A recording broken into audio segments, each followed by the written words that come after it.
A service of KIBMradio.com, the Internet's home for an all old-time radio.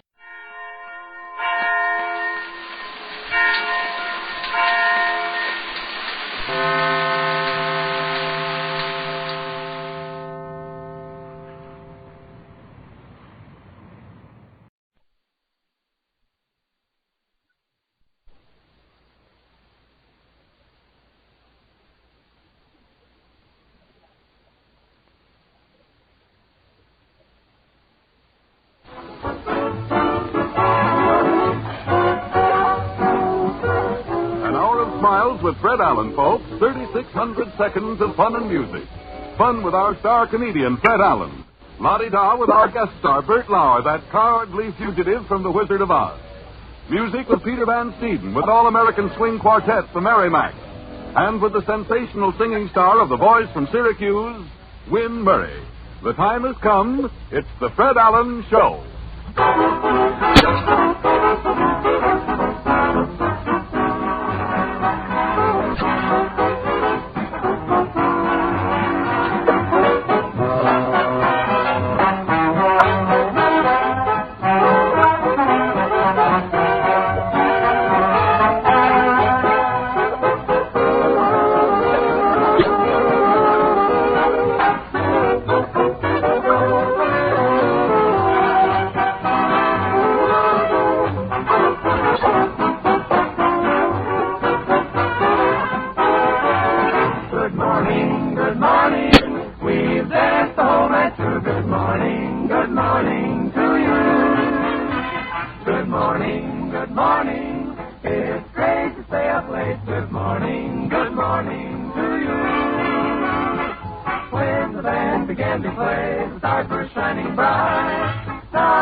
Any similarity between the next voice you will hear and any living voice is purely coincidental and a figment of the acoustic.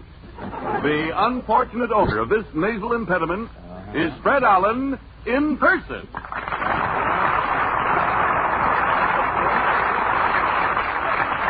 Thank you, and good evening, ladies and gentlemen. Once again, we assemble with good intentions. Never mind the good intentions, Fred. How are your jokes? Well, I'm glad you brought that up, Harry. You know, radio is the one industry where the law of averages doesn't function. In radio, it always seems that a comedian's intentions and his jokes are direct opposites.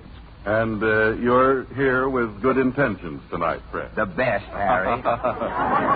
Well, I'll be back later, Fred. Now, no, you don't. Wait a minute. You're going to stay right here with me and swelter. Gee, it's sure hot in here tonight, isn't it? Hey, Pete. Yeah? When the band plays the next number, tell the trombones to blow over this way, will you? What for? To get a little relief from this hot air around here. Why don't you stop talking? Now, if you're trying to get me hot under the collar, Mr. Van Steeden, the humidity has beaten you to it. Look, I show you in here. You see? Gee, I've never seen heat like this in October, Harry. Have you? This is Indian summer, Fred. Well, we just had one Indian summer in September. Yeah. Well, I guess this year it's a double feature. You think it is? Yeah. But it certainly was hot Saturday. I went up to see that Alabama-Fordham game, remember? Oh, yeah. It got so hot in the first quarter, Fordham took out their fullback and put in a good humor man. In the second, he had trouble going around the ends with his wagon, I might. In the they threw his vanilla for a loss, didn't they? In the second quarter, they took the pigskin off the ball and put on a cretonne cover. And towards the end of the game, it finally got so hot.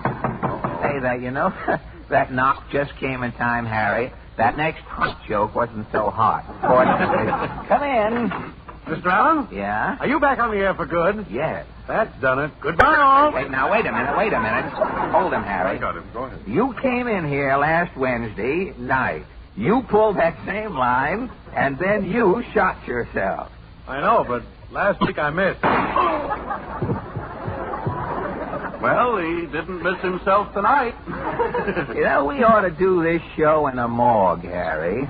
It would save a lot of cleaning up around here. Douglas, salutations, and welcome back. Now, wait, what is this? An echo in the studio? Wasn't that your speech last week, Portland? Yes, but I didn't get a chance to say it. Well, it's a little late to welcome me back now. You heard the show last week. Oh, was that the show? Uh-huh. Mama said it was your rehearsal. Oh, no. We, last week was the first program. Don't believe all you hear. Didn't your mother hear it? Only part of it. What happened? In the middle of the program, Mama's portable radio got down off the table and went into the closet. The portable radio walked out on me. Well, that proves at least that this program is going places. Say, Harry, even if it's only in closets. Say, Harry, did you hear? You know, closets are handy with the moths in the closets and the millers on the program. Say, Harry, let it go. Let's go. Say, Harry, did you hear any comments on last week's Fandango? Cross your heart. No, Fred. I went right home and stayed in the house all week. Oh, right after the... Well, how about you, Pete? I didn't hear anybody speak right out, but, I knew that was coming. That little conjunction. But what? the sponsor was seen talking to Phil Baker. Through an interpreter, I suppose. Well, I'm getting nowhere in high. Well, look, did anyone see any notices, anything in the papers? I didn't see your name mentioned, but I did see a notice in Winchell's column. It could have meant you. Yeah, what did Walter say? The line read, "What comedian is on his last egg?" What? Mr. Van Steeden, did you ever have any hair on your head as a baby? No, I was as bald as a honeydew. And your mother was nearsighted, wasn't she? How did you know? By your conversation. You are slap happy. I don't get it. Yes. How does Peter being bald as a baby and his mother being nearsighted make him slap happy? Well, she must have spanked him on the head. If that's wit, I'm an icky. Well, that's wit. And I'm an icky. Van Steeden? Is that fellow who's on his last eggs has company now, if you didn't know. Van Steeden, you are a keen judge of character, which line is no longer needed since you blew the other one. Where was I? You were trying to find out about last week's program. Oh, yes. Somebody must have heard it beside that guy on Variety. Let me see. Win Murray. Yes, Mr. Allen. Now, what was the reaction out your way? Where do you live? In Jackson Heights. Oh, Jackson Heights. That's a suburb of the World's Fair, isn't it? Yes, Jackson Heights overlooks the fair. Well, that was the trouble. Jackson Heights started overlooking the fair, and a trend set in. You know, I hear that next summer they're going to start conscription to get people to go to the fair. If you get in Class 1A, you have to pack up and leave right away. I wouldn't know, Mr. Allen. Oh, well, that's beside the point, as Grover said when he put the Perisphere next to the Trilon.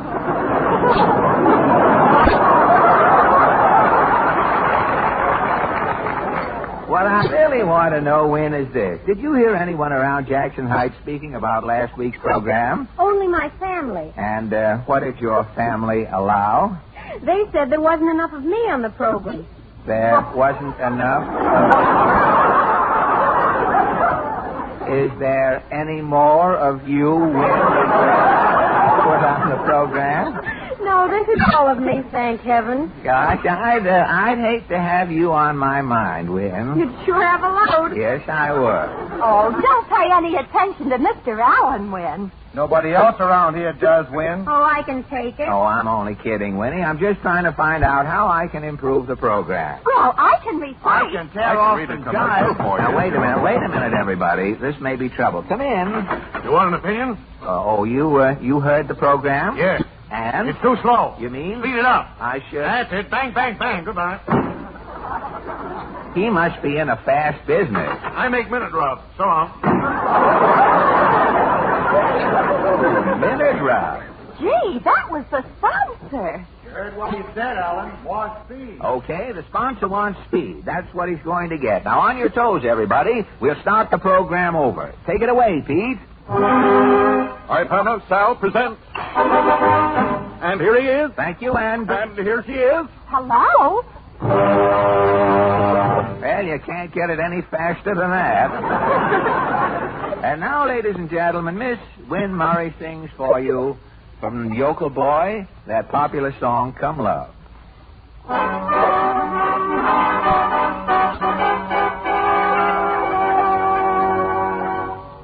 After the storm comes the rainbow, peeping through the sun. Then the dawn of the day takes your troubles away. Comes love, comes trouble, comes a rainstorm. Put your rubbers on your feet, comes a snowstorm. If you get a little heat, comes love. Nothing can be done. Comes a fire, and you know just what to do. Blow a tire, you can buy another shoe. Comes love, nothing can be done. Don't try hiding, 'cause there isn't any use. You start sliding when your heart turns on the juice. Comes a headache, you can lose it in a day. Comes a toothache, see the dentist right away. Comes love, nothing can be done. Comes a heat wave, you can hurry to the shore. Comes a summer, comes love, nothing can be done. Comes the measles, you can quarantine the room. Comes a mousey, comes love, nothing can be done. That's all, brother, if you've ever been in love. That's all, brother. You know what I'm thinking of. Comes a nightmare, you can always stay awake. Comes depression, comes love, nothing can be done.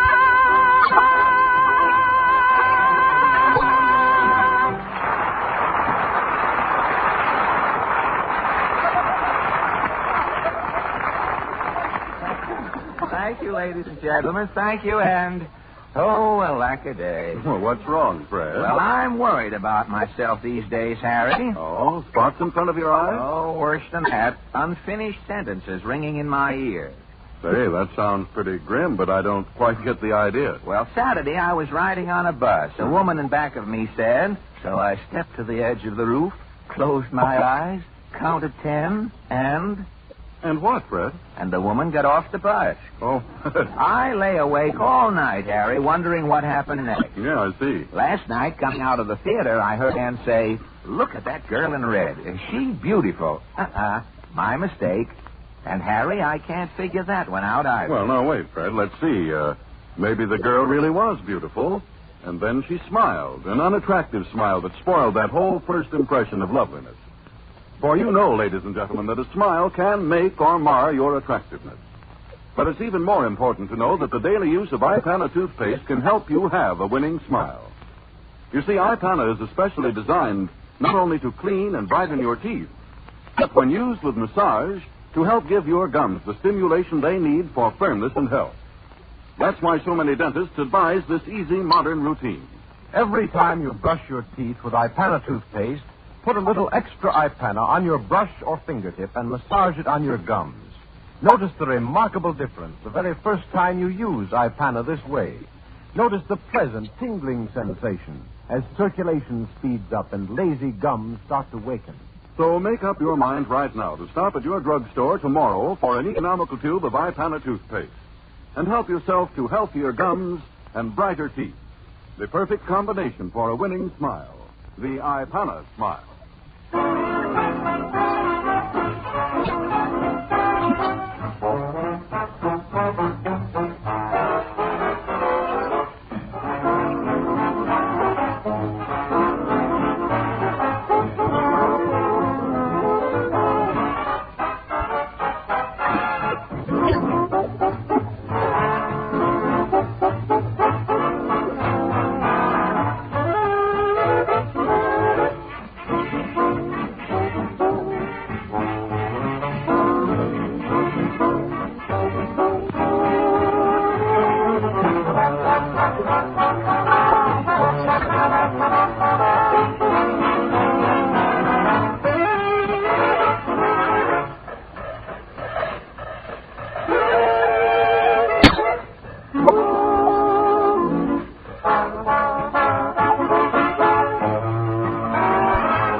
Peter Van Steeden and his sawed-off Ipana troubadours have just played The Little Man Who Wasn't There. And now, ladies and gentlemen, we present our midget quiz. This is the shortest quiz in radio.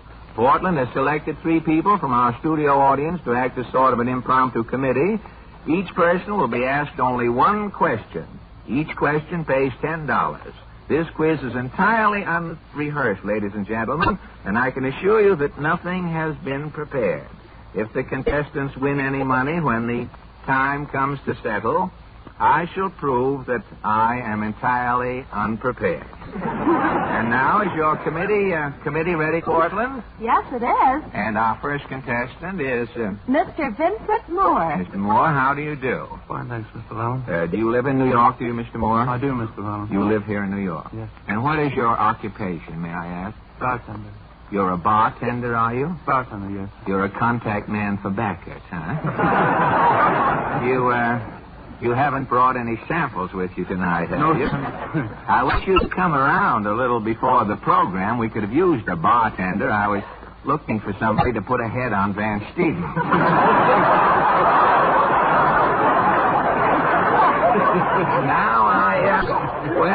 Yours is not a profession to be laughed at, Mr. Moore. There are a great many changes, I know, have come to the bartending profession lately, haven't they? That's right. Say, what became of those old guys, the old walrus mustache guys, and the other fellows who used to draw the sick pictures on the mirrors? What became of them? Oh, yes, but on the WPA now, Mr. Allen.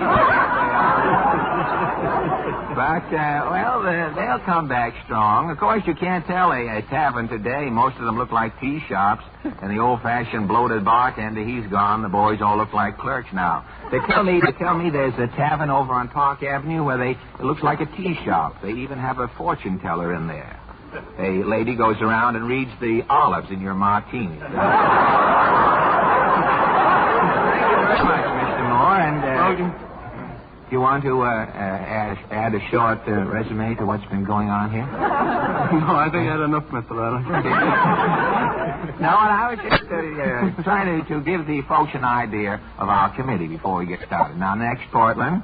Miss Doris Riley. Miss Riley, how are you tonight? Oh, just fine. Do you live here in New York, do you? No, I'm from Boston. You live in Boston, do you? Yes. That's a peculiar thing. I, too, come from Boston, Mass. The only difference is I guess you came voluntarily and I came by request. May I ask your occupation, Miss Riley? Telephone operator. Telephone operator, are you? And where? Boston Consolidated Gas Company. In the Boston Consolidated Gas? Yes. Really? But it's not a laughing gas company.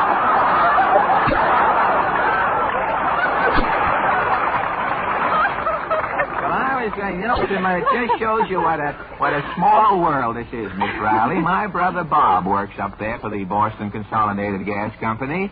He's up there in Everett making gas in Boston, and I'm over here making gas. Are you here on just a pleasure trip? Are you a little visit? Just over the weekend. Just over the weekend. New York will be a great city if they ever get it finished. Have you looked around? No, I haven't had time. I just get in. Did you miss the L on 6th Avenue?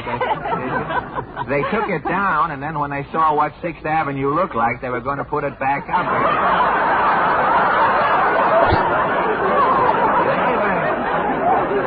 Well, I hope you have a very pleasant weekend here, Miss Riley, and give my regards to my brother when you go up home again. I surely will.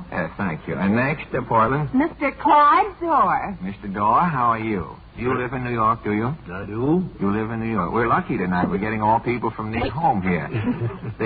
What may I ask your profession? I'm a chiropractor, Mr. You're Allen. a chiropractor, are you really? Well, I'm very happy to meet another chiropractor. You know, we have a chiropractor on the program here. Is that so? Uncle Jim is an old retired chiropractor. He finally gave it up. He decided that he couldn't go on doing things behind people's backs. Maybe he's wise as that, Mr. Allen. Well, I don't know. I think he gives treatments occasionally. I saw an installment collector around here this morning mention something about an adjustment to Uncle Jim. Well, now we'll get down to our quiz. We only have 3 questions here. It doesn't make much difference whether they're answered or not, because you win even if you lose. First, Mr. Moore, I'm going to ask you, this question was filched from the world of books. Mr. John Steinbeck, the author of Mice and Men, recently wrote a new book which he called The Grapes of Wrath. Now, do you know from what the title of the book was taken? Was it a well-known book, play, or opera? The Grapes of Wrath? Let me think for a minute, Mr. Allen. Yes, I will. I'm very happy I could join you. If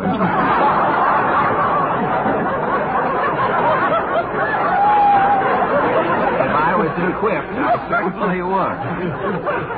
Do you know where Mr. Steinbeck got The Grapes of Wrath? No, I couldn't answer you that one. Well, it was taken from the Battle Hymn of the Republic. Mine eyes have seen the glory of the coming of the Lord. He's tramping out the vintage where the grapes of wrath are stored. And now, Miss Riley, your question. Millions of dollars are spent in advertising each year to popularize slogans. Now, I'm going to ask you to complete these supposedly well-known slogans. Quick, Henry. The flip. Good to. Good to? Quiet.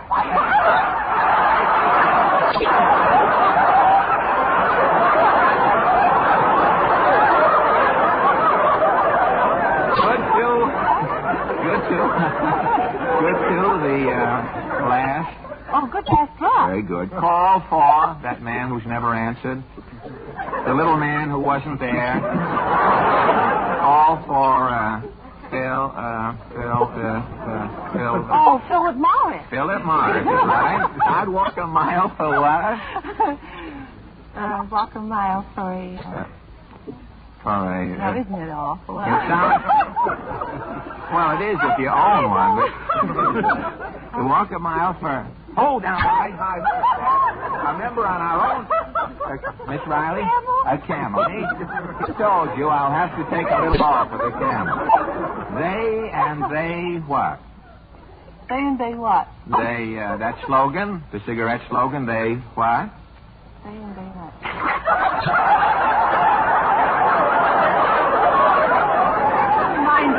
Well, it's all right. I'll overlook that. As far as I'm concerned, you're correct. I don't know what the other one was myself. And now, Mr. Dorr, this is a question of etiquette. If you are dining in a cafe and your napkin slips from your lap, is it considered good form to pick it up? I would say no. You are perfectly right. The waiter will give you a fresh napkin. If you're eating in a cafeteria, of course, you can either throw a moth under the table to eat the napkin up, or if it's a paper napkin, etiquette says, Miss Poe says that you can throw water on the paper napkin, stoop down, make a large spitball out of it. Next one here. Well, this really concludes our quiz. We have another feature we're going to start next week, ladies and gentlemen.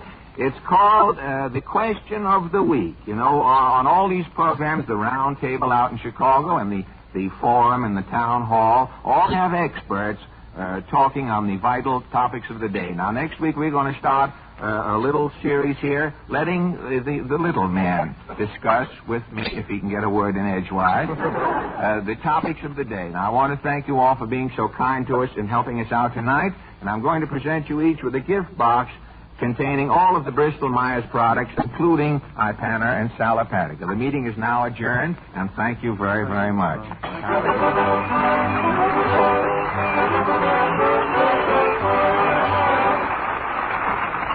And now, ladies and gentlemen, the Merrimacs. Their song is dedicated to the Internal Revenue Department tonight. It's called Do You Ever Think of Me?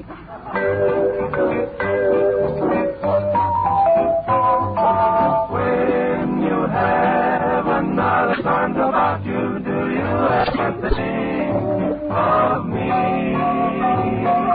When you whisper, I can't live without you, do you ever think of me? And when your eyes disguise the same old loving lies you tell so tenderly, deep in your heart I'm feeling when some heart you're stealing, do you ever think of me? Do you ever think of me? Do you ever think of me? When you have another's arms about you, do you ever think of me? Do you ever think of me?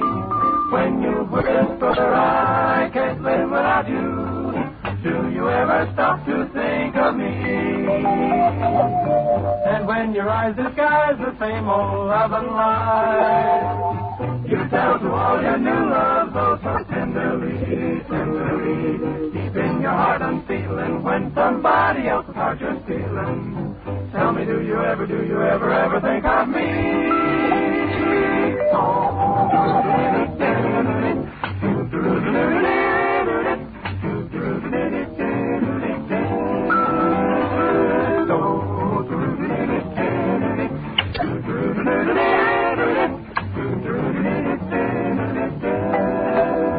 Deep within your heart I'm feeling when some heart you're stealing. Do you ever think of me?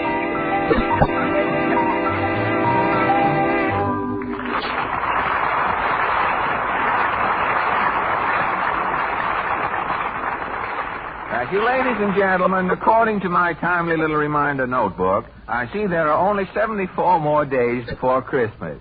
So this is a very good time to give you a few hints on your Yuletide shopping. Pardon me, Fred, but don't you think a hint on tomorrow's shopping list would be a little more timely? Well, Miss Von Zell, if you want to quibble, yes, I do. Well, then, ladies and gentlemen, I'd suggest that tomorrow you go to your druggist and get a tube of iPana toothpaste to help you have brighter teeth, firmer gums, and the kind of a smile you can be really proud of. You see, ladies and gentlemen, our teeth are seldom bright and sparkling when our gums are soft and tender. And the creamy, well-cooked foods we eat do not give our gums the stimulation they need for firmness and health. So, frequently, pink toothbrush appears, the first warning signal of tender, ailing gums. When you see that, by all means, see your dentist. You may not be in for serious trouble, but let him decide. Usually, his verdict will be, your gums are robbed of work by the soft, well-cooked food you eat.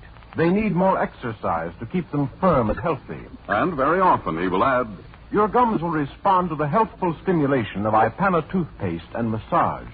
so brush your teeth and massage your gums with iPana regularly to help your gums to healthful firmness and to have cleaner, brighter teeth. Help give your smile a new and sparkling loveliness by faithfully using iPana toothpaste.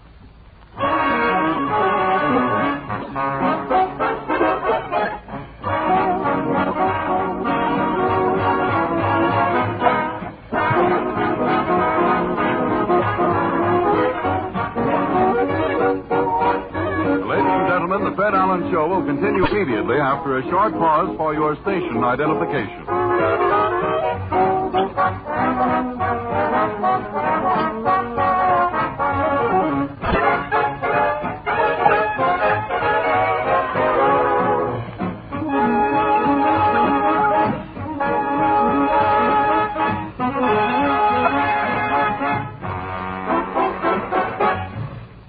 And now, ladies and gentlemen, we present our invited guest, a man who comes to glorify the evening, a comedian. Oh, now, wait a minute, Harry. Try to hold in. No, I can't hold in, Fred. I just saw him outside. Does he look funny? Yes, ladies and gentlemen, this hilarious chap is... Oh, now, Portland. I saw him in The Wizard of Oz. Oh, boy, is he a wow. Quiet, you two. That guy's a riot. Yes, that's what everybody says, folks. Meet the funniest man in the world, Bert Law. Thank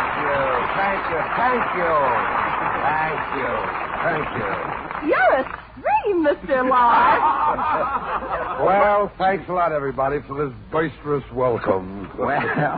Well, Bert, you're the funniest man in the world, so I'm going to keep quiet now and just let you get funny. Well, Fred, Let's go, Bertie, old boy. This is embarrassing, Fred. I don't know how to tell you. Well, you tell me what, Bert? I don't feel funny. Bert, after that build-up, you don't feel funny. Yeah, it's just one of those things, I guess. I was funny all morning. I had the chambermaid screaming around the hotel. The two I caught.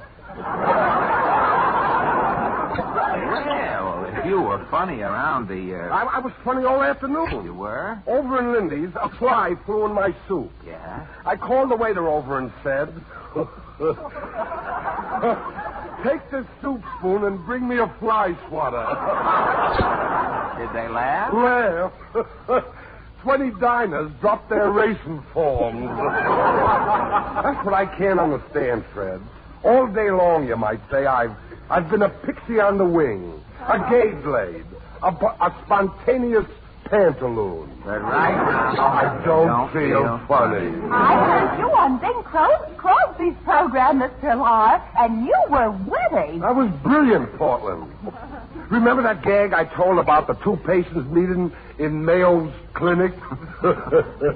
The first patient says, oh, this will kill you. The first patient says, I'm aching from neuritis. And the second patient says, I'm Mandelbaum from Chicago. Yeah, I was a rowdy that night. I was in the groove with Crosby. Well, you don't. I can't understand what's the matter tonight. You don't think it's something mental? Mental with me? Quit kidding. Well, you know, it could be your libido, Bert. Yeah, maybe it's my subconscious. Maybe I ought to see a psychoanalyst or something. You know, with Crosby, I was another man. Oh, and could we use the other man right now? I can't understand why you can be funny with Crosby and with me, nothing. Well, I don't know, Fred. I think I like to work with Bing. He gives me something. Well, I'm giving you something. Yeah, but with Bing it was money. I see what you mean. You, in other words, are averse to barter. Look, I'm broad-minded, Fred, but after all, what can I do with 200 tubes of toothpaste? Yes, I get your point, Bert. After all, I'm a point killer. After all, if you don't feel funny, let's forget the comedy tonight. We'll just kibitz around and chew the fat. You know, the public can't always expect a comedian to be funny. That's what I say. People think if one comedian is funny, two comedians should be twice as funny. Oh, it's silly. Now, here we are, you and I. You're a comedian, and I'm a comedian. We're together. Are we twice as funny? To the contrary. To coin a phrase. The corner phrase. Well, let's stop the whole thing. Say, how come you left Hollywood, Bert? You must have had a reason. Yes, Fred. Hollywood went too far. It was up to me. Well, what did you do? It was my turn to go too far. So I got on a train and came east. Oh, you mean out there you were getting in a rut artistically? Yeah, I was tired of being a great lover. You wanted to get away from it all? Well, most of it. There was a little blonde at Metro who might have intrigued me, but the silly little mix let me get away. You must have taken it hard. I was momentarily frustrated. Really? I renounced the human race. I sought solace in the animal kingdom. Oh, and that is how you came to play the lion in The Wizard of Oz? I would have played a flea on Bulldog Drummond. Well, you certainly did a swell job, Bert. You still look like a lion to me. That's the trouble. I got too far into character. Why, I was even starting to molt.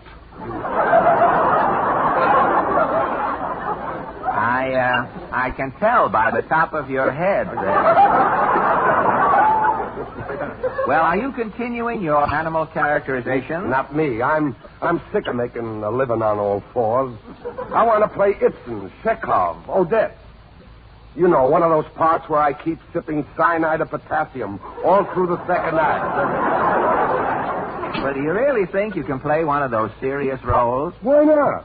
What have I got that if John Barrymore had, he'd get rid of right away? But why should a successful comedian want to play tragedy? Oh, I'm a ham at heart, Fred. Give me a pair of spats, a bamboo cane, and a nod from Hampton, and I'm in ecstasy. Say, what do you expect to do when you retire, Bert? Oh, I don't know. I may open a small toll bridge or something.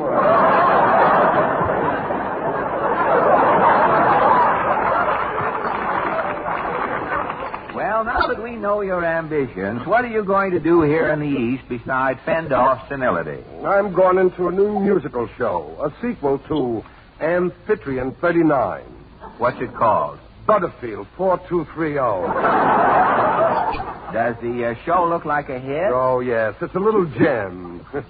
We're rehearsing in Tiffany's window. You're playing the lead, of course. No, it's just a bit. 92 sides. A bit. Yeah, I'm on the stage 2 hours before the play begins. I'm ever present but unimportant.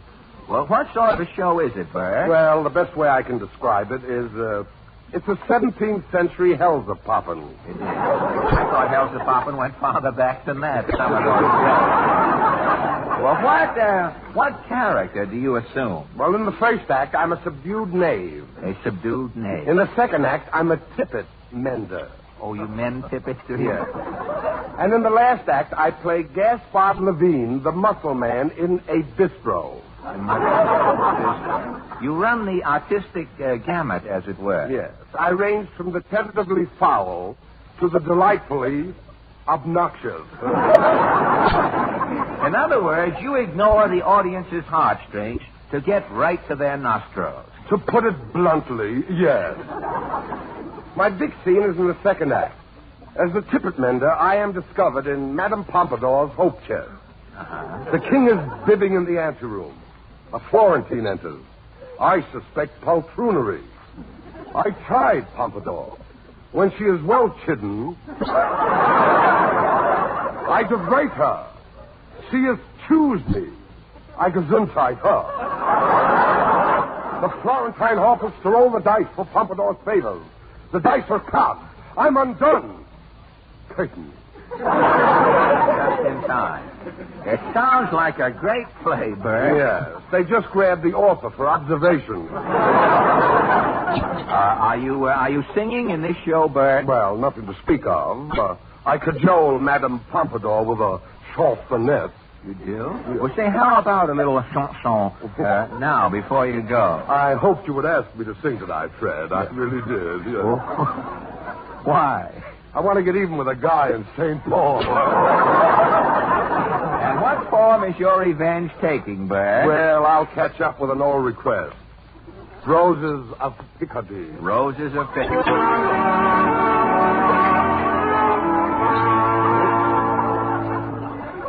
He's lost the words. Wait a minute, Peter. I got him, Fred.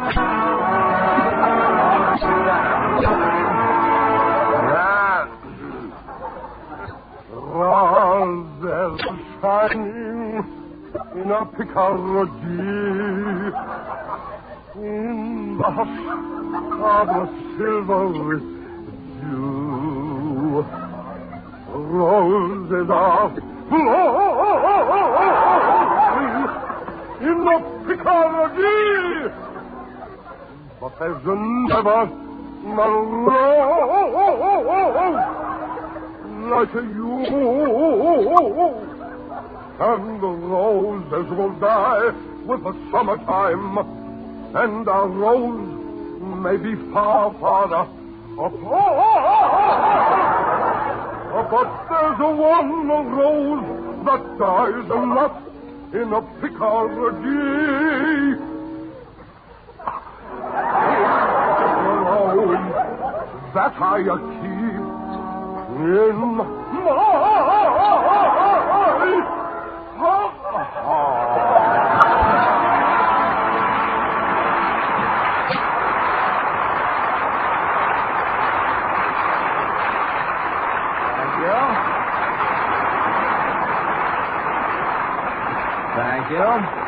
Thank you. A wire has just come in from the management of the Baldwin Locomotive Works.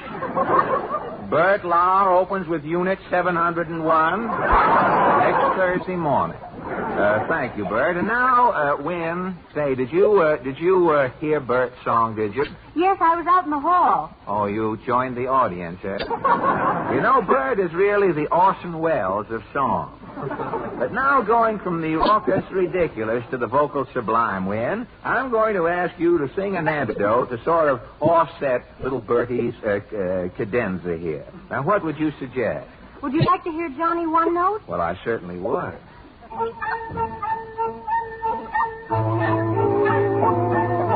Johnny could only sing one note, and the note he sang was this. Oh, poor Johnny One Note sang out with gusto and just overloaded the place. Poor Johnny One Note yelled willy-nilly until he was blue in the face. For holding one note was his age. Couldn't hear the brass, couldn't hear the drum. He was in a class by himself like gum. Poor Johnny One Note got in Aida, indeed a great chance to be brave. He took his one note, howled like the north wind, brought forth winds that made critics brave. While there he turned round in his grave, couldn't hear the flute or the big trombone. Everyone was mute. Johnny stood alone. Cats and dogs stopped yapping, lions in the zoo all were jealous at Johnny's big thrill. Thunderclaps stopped clapping, traffic ceased its roar, and they tell us Niagara stood still. He stopped the train, whistled, boat whistled, steam whistled, pop whistled, roll whistled, bow to his skill. Oh, sing Johnny One Note, sing out with gusto, and just overwhelm all the crowd.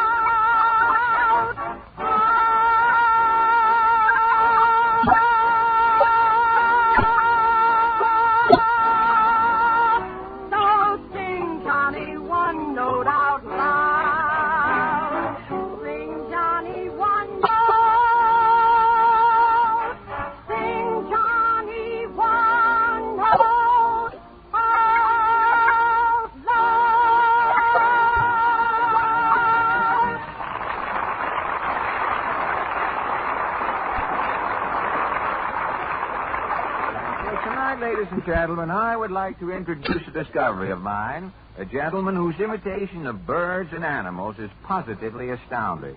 His repertoire includes wild turkeys, bull moose, mockingbirds, and even the trumpeting of elephants.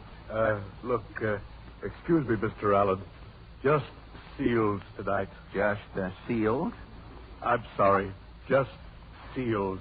Yes, but for an artist of your versatility... Yes, I know it's humiliating, but I'm getting a cold, and no matter what I imitate, it sounds like a seal barking anyhow. Oh, I am sorry. Me too. I hate letting you down like this, but there just isn't anything I could do about it. Oh, I think there is. Just you follow this very sensible suggestion of Harry Von Zerro's. Don't ever neglect a cold. At the very first warning sniffle or sneeze, take sparkling Sal Hepatica. For believe me, ladies and gentlemen, the sooner you do, the better. Because Sal Hepatica helps fast, and in these two very important ways. First, Sal Hepatica is a quick yet gentle-acting laxative, and speed is mighty necessary in fighting a cold. Second, Sal Hepatica also helps nature counteract the acidity that so often accompanies a cold. And because of this double help, Sal Hepatica is recommended by so many physicians. So do the wise thing.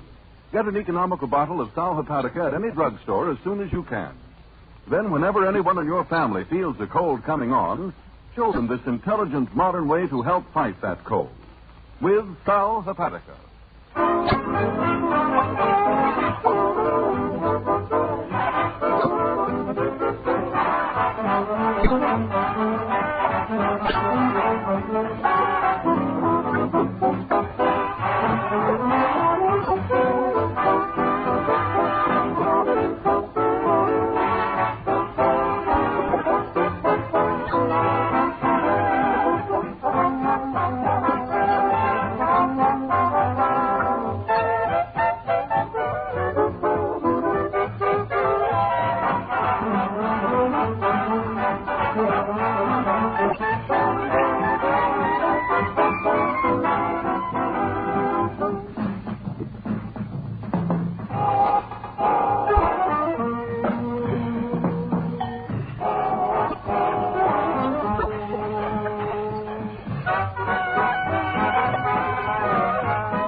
Peter Van Steeden and his reconditioned Ipana troubadours have just concluded a fruity rendition of An Apple for the Teacher. And now, ladies and gentlemen, the mighty Allen R players, whose notices after last week's performance were suppressed in 364 family newspapers throughout the country, take another chance.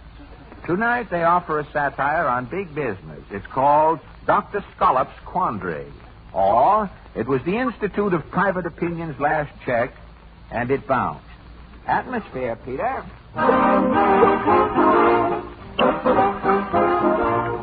Hello. Is this Vanderbilt 122456? This is the Scollop Institute of Private Opinion, madam. We're taking a poll on women's fashions. What is your opinion of the buckle? Oh, you wouldn't. It looks like a sunken knapsack. Thank you. Oh, good morning, Miss Graff. Good morning, Dr. Scollop. Public pulse feeler number 1 is on the job, Miss Graff. Gad. I hate to put my muddy shoes up on that clean mahogany desk. How did your shoes get so muddy? I was chasing the man in the street, and he ran up an alley. But that's life in the survey game, Miss Graff. I've got to pry into people's private lives to find out what America thinks. Get me a number. What number? Any number. Any. Yes, sir. I always call a preview number to warm up my questioning technique for the day's work. Here's your party. Hello? Scollop Institute of Private Opinion calling. Hello. Would you mind telling me how many lumps you found in your oatmeal at breakfast this morning? I never... How many people read your newspaper over your shoulder as you came downtown in the subway this morning? I never... Do you think a woman's place is in the home? And if so, what kind of a home? I never answer questions. No? No, I ask them. Who are you? Professor Quiz. I drew a statistical blank, Miss Graff. I'll try another number. This telephone survey business is some profession. Not profession, Miss Graff. It's a calling. And what they're calling it is nobody's business. And business is booming, Miss Graff. You know that I have just landed the Puma cigarette account? Their slogan is, don't forget your change, forget your cigarette. Puma cigarette? Yes, Puma Cigarettes have just started a new radio program starring that comedian, Bob O'Burl. Now, I'm starting a survey on O'Burl's popularity and a coincidental check on Puma cigarettes. Shall I start calling? As soon as I finish this unfinished business here on the... What's this graph running down the front of my coat? Your fountain pen is leaking. Oh, so it is. Remind me to blot myself later. Yes, sir. Did you put through that survey on hamburger preference? With or without onions? Yes, I called 500 hamburger stands. And your final results were? 300 wrong numbers and 199 busy signals. That's 499. You did get one number. Yes. I spoke to a man who had just eaten 6 hamburgers with onions. What did he say? I couldn't write it down. It was a sound. Oh. We should have taken a recording. It was obviously a departed calorie voting its approval. Come in.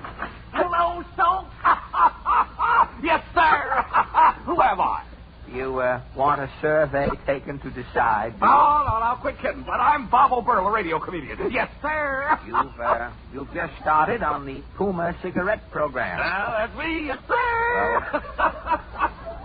What brings you here, O'Burl? Well, I hear you're taking a poll on my radio popularity. That's right, O'Burl. Yes? The Puma Cigarette Company is spending $100,000 to find out if America is really listening to your program. Yeah? Your job depends on the Dr. Scollop survey, O'Burl.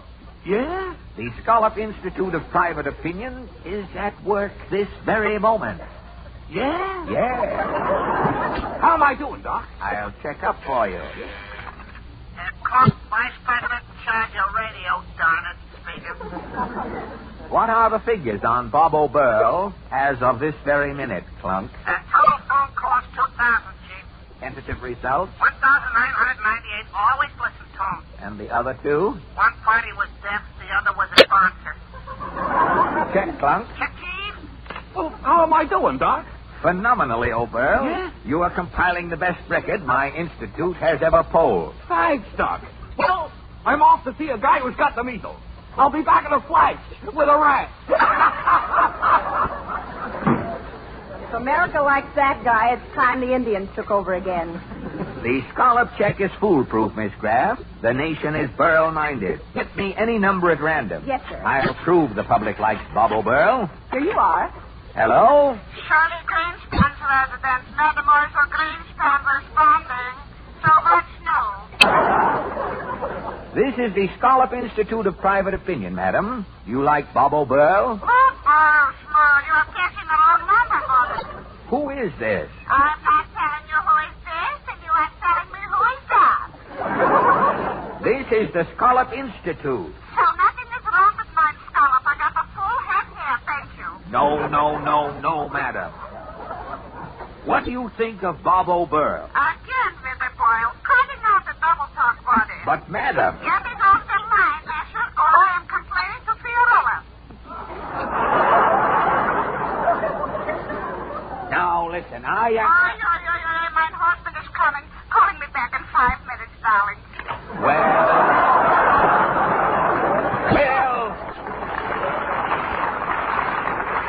Well, I'll be... Shall I send you a memo confirming it? That's what I get for interfering in Clunk's department. What's this note here on my desk? It's a memo from the wristwatch king. Pullover? Yes. He wants to know the results of your survey on dunking. Oh, yes. Pullover is designing a coffee-proof wristwatch for habitual dunkers. He wants a nationwide check on dunkers' habits. Take down these messy statistics, Miss Graff. Yes, sir. Composite conclusion, 62% of all Americans dunk. Check. 18% are neat dunkers. They hold a spoon under their crullers to catch the seepage. 12% are sloppy dunkers. They wring their donuts out after dunking. Get these figures right off to Pullover. Yes, sir. Hello, Soap. Yes, sir. Now, what is it now, O'Burl? I am a busy man. I know, Doc, but how about this popularity poll? It's got me worried. Now, these semi-minute checks are highly irregular, O'Burl, but I will, in this instant, call again. And Clark speaking. Still Vice President in charge of radio, pending angina pectoris. Now, before you are stricken, Clunk, what is the flash report on Bob O'Burl? I'm still calling, Doctor. Yes? Last 500 phone calls unanimous. Everyone crazy about Bob O'Burl. It's staggering. You are? No, it is. Oh. Okay, Clunk. Okay. Gad, O'Burl, you're a vogue. Yes. If these figures continue, you'll pass the fireside chats any minute. Well, I'm off to visit my drunken uncle. He's an awful stew, and I do mean stew. Well, he certainly kills him. And the sooner the better. Get me a number, Miss Graff. Yes, sir. I have got to check on the public's reaction to the Puma cigarette. Ready, sir. Hello? Yeah? The Scallop Institute calling, madam. Yeah? Have you tried the new Puma cigarette, madam? Yeah. What is your opinion? There's so many syllables in Puma. Take off the M.A. and what have you got? P.U. That's my opinion. Why, you have all these... What happened? This is what... Why, that wrong number.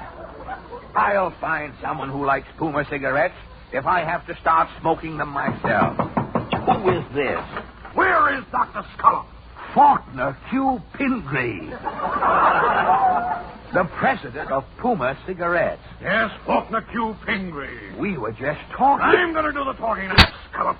Yes, Faulkner Q. What are these phony reports you've been sending me about my radio program? It's the biggest thing on the air. Your comedian is... He's putrid. I've asked all my friends about this Bob O'Burl. None of them can stand him. Now, you're wrong, Mr. Pingree. Our phone survey gives Bob O'Burl 100% rating. Your surveys are the bunk. Figures don't lie. Scallop, our contract is canceled. But I can prove that people are listening to O'Burl, Mr. Pingree. My assistant, Clunk, has been phoning radio owners all day. You've got to show me, Scallop. I can show. I'll show you Clunk's results, Mr. Pingree. Well, make it snappy, Scallop. I've got a conference at Beaten Bat and Feet and Cat. Well, one of them is bound to wait for you. Clunk's office is down the hall, right through here. Right. This man, Clunk, you know, does nothing but phone unsuspecting people hour upon hour. He is neurotic, but infallible. Here's his office here. What do you think of Bob O'Burl, mister? Oh, you're nuts about him? Okay. Well, Clunk, how goes your rendezvous with Decimal? Oh, hello, Chief. Gosh, this Bob O'Burl poll is a landslide. I just got 50 more favorable reports. Now, there you are, Mr. Pingree. That proves something. Yes, it proves there's something screwy going on around here, Scallop. That adjective, Mr. Pingree, is repulsive. Wait a minute. Look at that telephone wire near the bottom. Gosh, Chief, my phone wire's been cut. What's this? Another wire's hooked onto it. Somebody has tapped this line. That second wire leads next door, Scallop. What's in there? That's an empty office. I'll find out who's at the bottom of this survey sabotage. I'm going to look in that next office. All right. Yes, sir. I just adore Bob O'Burl. His jokes are simply precious. Yes, sir. O'Burl! What are you doing here? Why... hello, Mr. Pingree.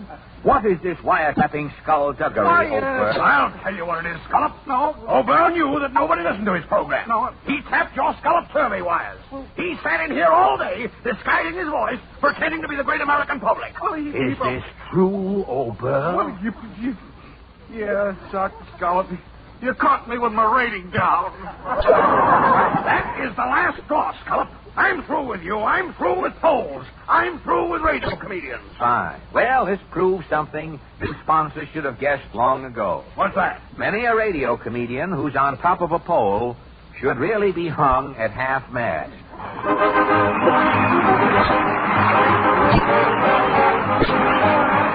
Thank you, ladies and gentlemen. Now, before we preview the highlights of next week's show, we'd like to pass along a very important thought, if you will, Harry.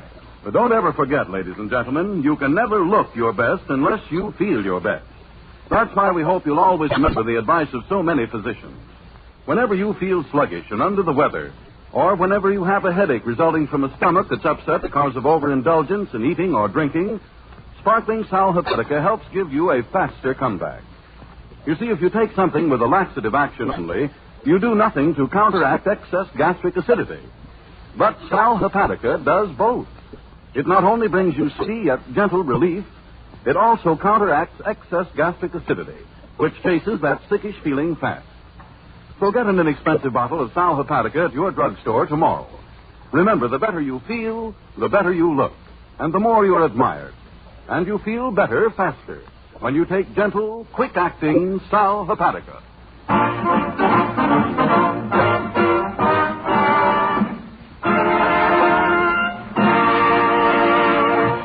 That about concludes the business for this evening, ladies and gentlemen. And don't forget, next Wednesday evening, we bring you football prognostications. The score of the Cornell-Princeton game next Saturday will be Cornell, Triple title. Princeton, Virgil. Your song of the week. A pineapple for the teacher, a pineapple for Froggy. Now, I go to bed. Now, that's an apple for the teacher, not pineapple. Isn't it? I'm going to reform school, brother. Oh, you would. And our guest star next week will be... that famous singing cowboy, Gene Autry. And music.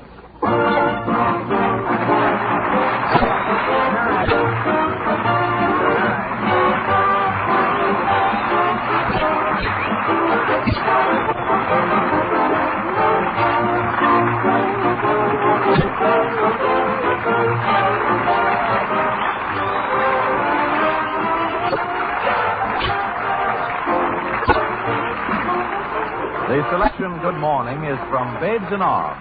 This is the National Broadcasting Company.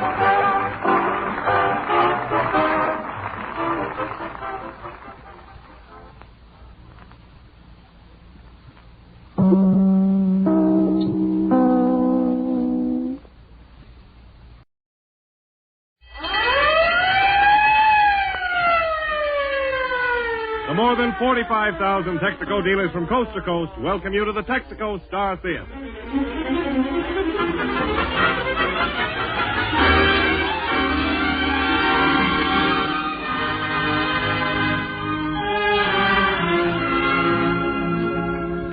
For the next hour, the Texaco Star Theater presents two complete units of top radio entertainment. Our variety show, originating in Hollywood, stars Ken Murray, Francis Langford, and Kenny Baker, with Irene of Tim and Irene. Music is by David Brookman and his orchestra.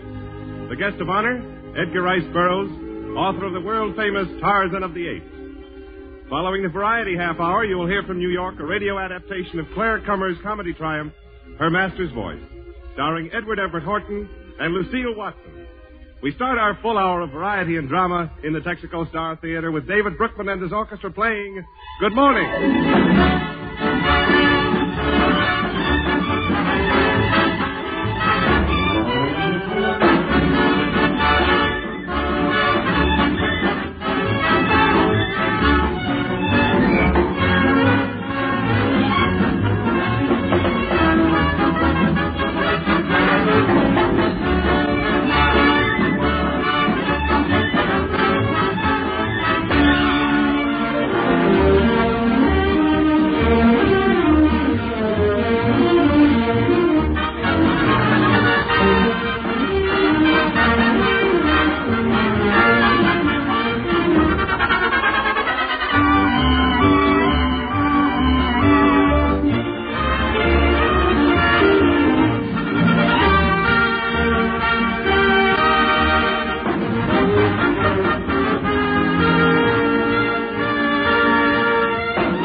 And the spotlight focuses on... Wallington? Oh, hello, Irene. What can I do for you? Is Edgar Rice Burroughs really going to be on the program tonight? That's right. Oh, can't you just see him wrapped up in a tiger skin rug, riding piggyback on a crocodile, eating peanuts right out of an elephant's hand and swinging through the trees by his tail? Who are you talking about, Ken Murray? Yeah, I don't think that's very funny. Kenny, you're getting to be a falsetto Ned Sparks. If you must know what they're talking about, it was Tarzan. You certainly know Tarzan. Why, did he say he knew me? Kenny, look. Just picture a tall, dark, muscular man swinging between trees. Now, what does that make you think of? Joe Louis in a hammock. Don't mind Kenny, folks. He's been buying so many sport outfits lately, he's slack happy. Gee, Ken, you'd make a wonderful Tarzan. I would. Oh, now listen, Irene, what is this Tarzan stuff anyway? Well, the girls in your Kingston fan club are starting a campaign to make you the next Tarzan. Oh, Irene. Yes. Our slogan is, back to the bushes for Murray.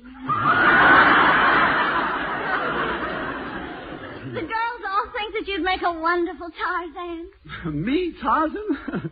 Oh, that's silly, Irene. Well, still, all the girls can't be wrong. Certainly they can't, Ken. I think you'd be a marvelous Tarzan. Really, Francis? Sure. In my hometown, everybody says you're a great actor. Why, they think you're another Mickey Rooney. Yeah. Sure, Ken. Everybody in my town raves about your acting, too. Really, Kenny? Everybody? All except my cousin. He made one remark about your acting, but I said you did not. What's acting got to do with playing Tarzan? I still think you'd be wonderful. Well, I suppose you have seen worse-looking physiques than mine, haven't you? Haven't you? Wait a minute. We're trying to think. Now, Irene, not that I care a darn about playing Tarzan, but you must admit that I was an all-around athlete back home in Kingston. Certainly. Remember the time you won the annual swimming race at Kingston High School? Do I remember? And they disqualified you for wearing an inner tube around your waist under the bathing suit? And they were sorry later when they found out it wasn't an inner tube. Yeah, you were just built that way. Nevertheless, Irene, I was still the best swimmer in town. Were you? If I remember right, the boys used to call you Sinky. That's not true. What they called me was... Well, maybe it was Sinky.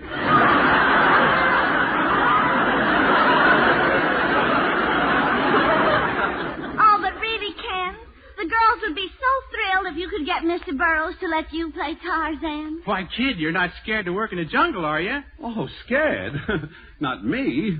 But think how my mother would worry about me. Exposed to all those jungle dangers, lions, tigers, panthers, Dorothy Lamour. I think my mother takes the wrong attitude. Wait, that's right. Look at it. I don't think we need to. That night, it's Dorothy Lamour's mother should worry. Certainly fix that up, Kenny. I know what's wrong with you, Kenny. You're just timid. You change your mind if you ever put your arm around a girl. Oh, I do that. You do? Sure. You put your arm around them, and then what do you do? Then I guess their weight. Yahoo!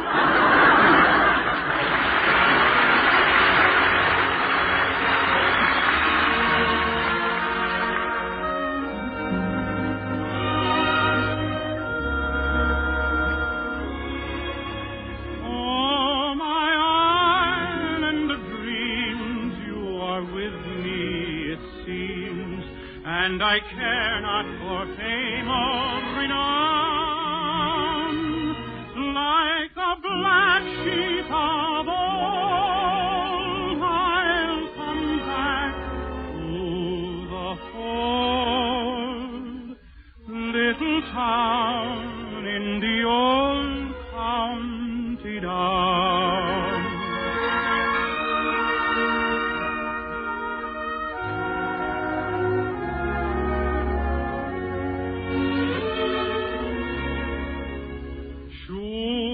If I had the wings of a swallow, I would travel far over the sea. Then a rocky old road I would follow to a spot that is heaven to me.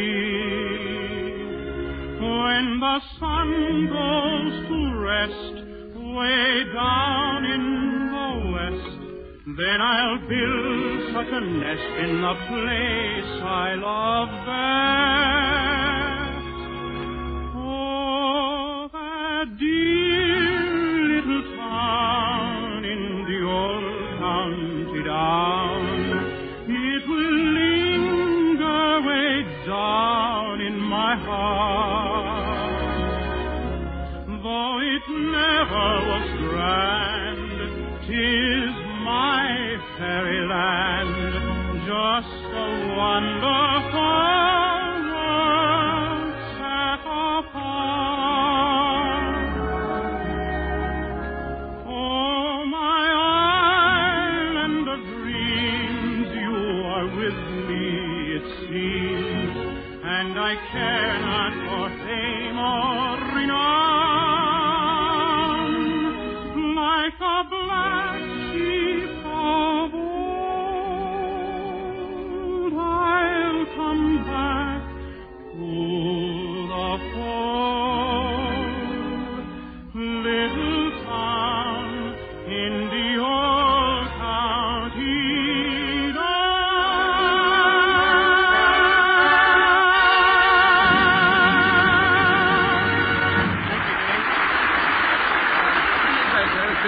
Town in the old county down.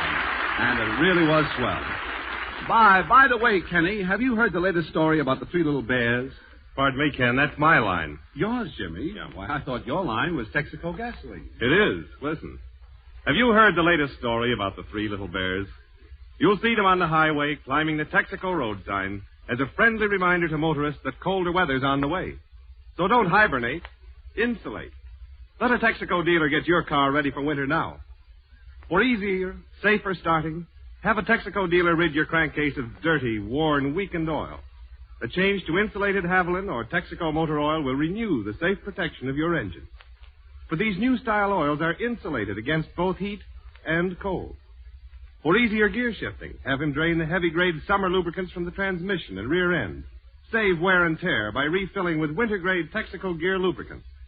Finally, for easier riding, let him complete the winter protection of your car by giving it Texaco's 40-point lubrication service with Marfak. Marfak, spelled M-A-R-F-A-K, is Texaco's famous chassis lubricant that lasts twice as long as ordinary grease. So don't hibernate, insulate.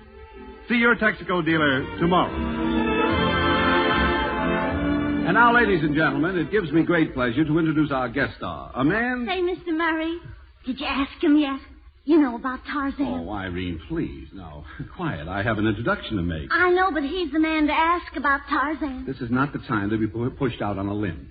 Ladies and gentlemen, we have with us tonight the man who conceived a character who holds front rank in the popular fiction of our time, the creator of Tarzan, Edgar Rice Burroughs.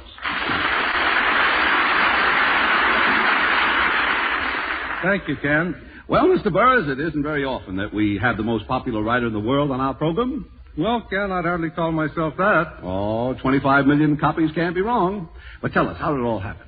Well, Tarzan started off as a thing to keep two bookends apart. And the first thing you know, the darn thing got away from me. But, Mr. Burroughs, we don't care how it started. Believe me, it must be a tough life you lead, scouting around the African jungle looking for material. Confidentially, Ken, I've never been to Africa in my life.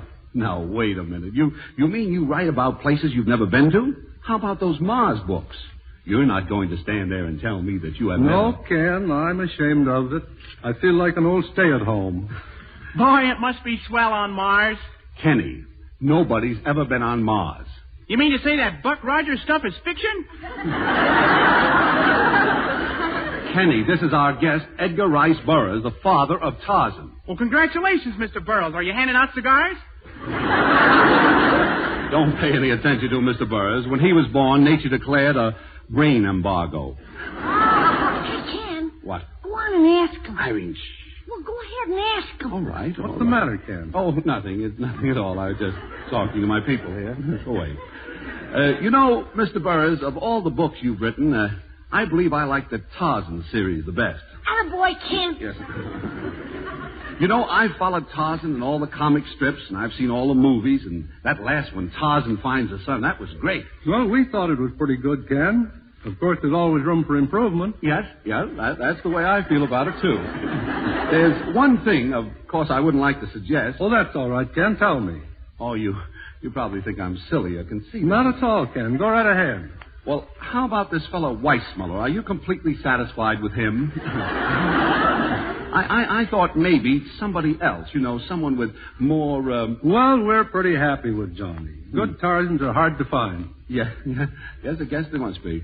Oh, by the way, Mr. Burroughs, I've just had some pictures taken in my bathing trunk. You know, Ken, Tarzan is a powerful he-man. Yeah, that's it. Not out of condition and soft like you and I. Yeah. Yes, he is, isn't he? That's why Weissmuller is good. His muscles and his physique haven't gone to pieces yet. Whereas you and I... Yeah. Yes, I see what you mean. Oh, Mr. Burroughs, don't you think that Ken Murray would make a wonderful Tarzan? Oh, don't pay any attention to her, Mr. Burroughs. Imagine me playing Tarzan. Yes. Yeah. Oh, but Mr. Burroughs, Ken would be the perfect type. Why, he's even been mistaken for Tarzan. Remember at that party, Ken, when you asked that girl to dance and she said, "Get away, you big ape"? Irene, for your information, it was Mrs. Martin Johnson. And she just said it from force of habit. Oh. Anyway, Mrs. Burroughs. Or Mr. Burroughs. Mr. Burroughs, I was very much interested in what you said about Africa. How could you write about strange places like that without ever having been to any of them? Purely imagination, Ken. Before I wrote a word, I used to sit around and dream of weird people and weird places just for my own amusement. Really? It's funny. I do the same thing. I've written dozens of stories in my mind, of course, and I'm always the hero and I always marry the girl. Well, my stories have happy endings. Anyway, Ken, why don't you try putting some of those things on paper? Well, now that you bring it up, as a matter of fact, I have. I had an idea for a new story about Tarzan, and Jimmy Wallington and Francis Langford are crazy about it. Francis Langford? Somebody calling me? Yeah, Francis, this is Edgar Rice Burroughs. I was telling him about that Tarzan idea I spoke to you about. How do you do, Mr. Burroughs? I've always been a great admirer of your work. And I've always enjoyed your singing very much, Miss Langford. Yes, that's fine. Now, about that idea of mine... Miss Langford, I wonder if you'd sing something for us. I'd be delighted. Look, you see, in this idea, I have... What idea? The idea about Tarzan, you know. Oh, later, Ken. Go right ahead, Miss Langford. Yeah, go right ahead, Miss Langford. I suppose I'll have to set my idea to music if I want to get any place around here.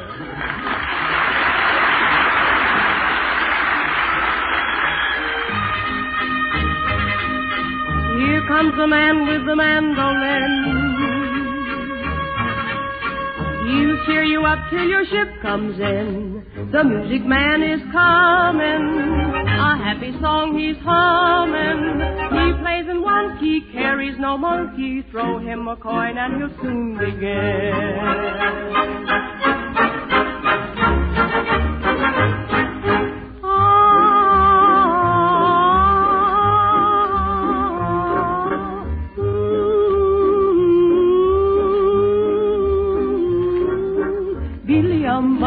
Billy-um-bum, here comes the man with the mandolin. Billy-um-bum, Billy-um-bum, he'll cheer you up till your ship comes in.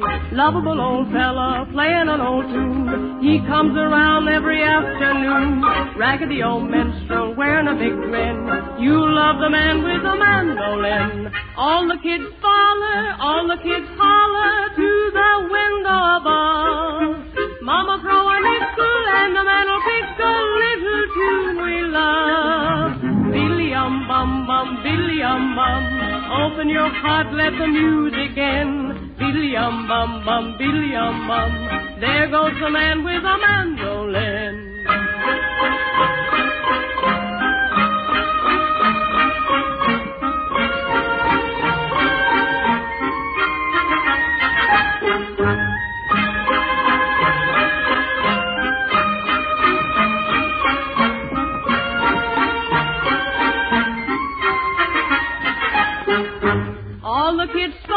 All the kids holler to the window above.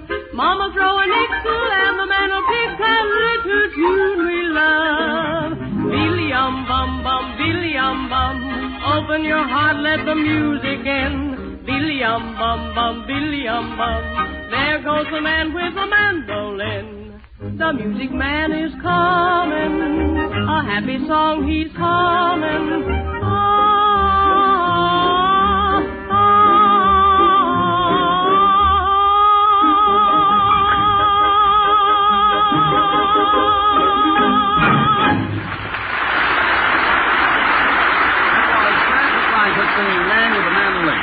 Thank you, Francis. That was lovely. Well, folks, we do a lot of kidding around on this show, but we have our serious moments, too. Sometimes the change of mood comes as quick as I could say, Jimmy Wellington. Important users of gasoline and lubricants everywhere show a marked preference for Texaco performance and value. For example, in the bus transportation field, Greyhound, the country's largest interstate bus operation, must be sure of quality, power, and economy. Each year, for 7 years, they have purchased millions of gallons of Fire Chief gasoline. Greyhound rides with Texaco. TWA flies nearly 10 million miles every year. For 8 years, Texaco has met every requirement demanded in the operation of the nation's fastest transcontinental airline schedule. TWA flies with Texaco. The United States Navy is a most critical buyer. Strict governmental tests determine which lubricants are satisfactory for naval use. For 4 consecutive years, Texaco lubricants have proved they give high efficiency at lowest cost. The United States Navy sails with Texaco. Greyhound on land, TWA in the air, the Navy on the water, each and every one a Texaco user. This, we believe, is the most impressive roll call of any product. This, we believe, is why it will pay you next time to try a Texaco dealer. Say, Mr. Burroughs. Yes, Ken? Now, about this play of mine, Tarzan Play. Oh, yes, your play. Well, Ken, don't forget that plays, pictures, and books about Tarzan are not exactly a novelty to me. But this is a different Tarzan play. This is Tarzan in his little nest in the treetop. Tarzan when the cameras aren't grinding. I call it The Home Life of Mr. and Mrs. Tarzan, or Apes of Wrath. Go ahead, Jimmy. Set the scene. Ken Murray presents Tarzan.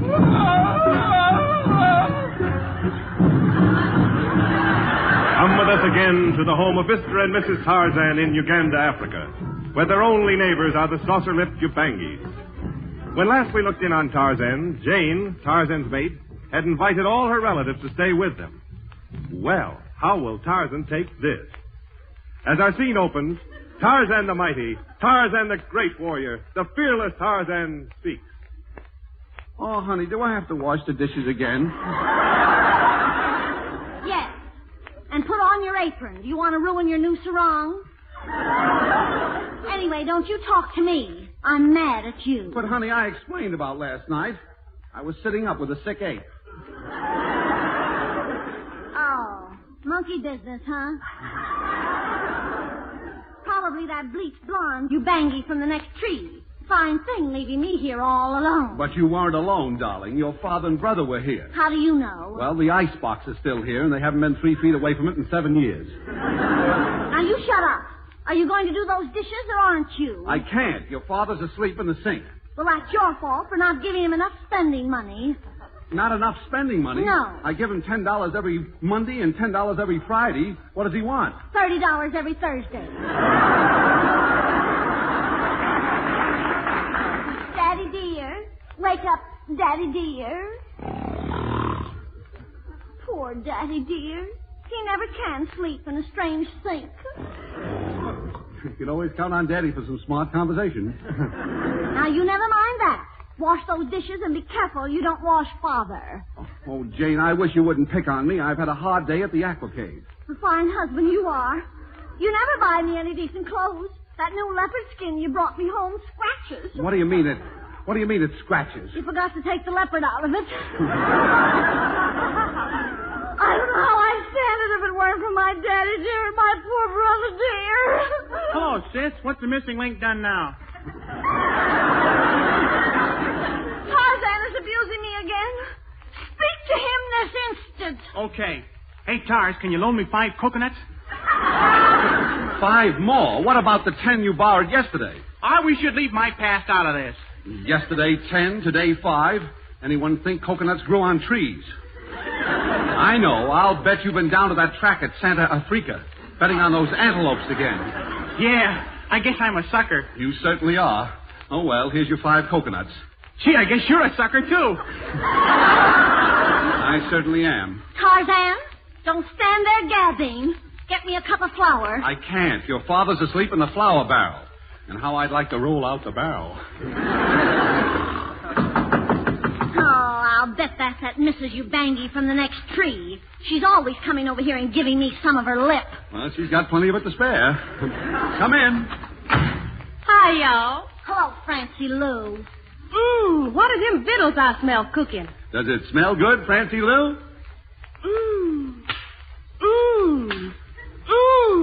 Mrs. Ubangi, quit smacking your lips.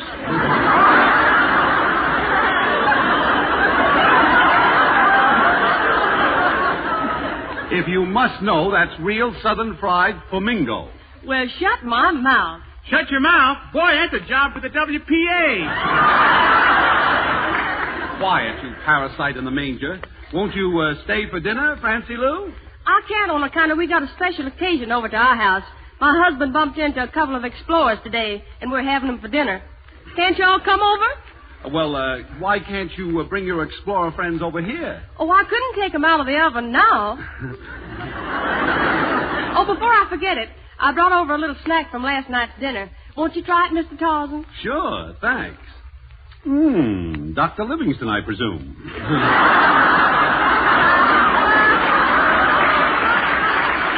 Well, I got to be running along now. But before I go, can I ask you one favor, Tarzan? Sure. What is it, Francie Lou? Will you stop using my lower lip for an ashtray? Well, so long, everybody. I saw you flirting with that Francie Lou. How dare you? But, darling, Don't you strike me. Oh, I feel faint. Quick, give me a glass of water. I can't. Your father's asleep in the water cooler.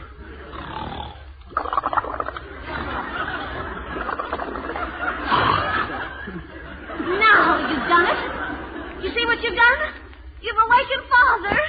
Poor Daddy dear. I'll sing you a lovely, soft lullaby. Oh, turn me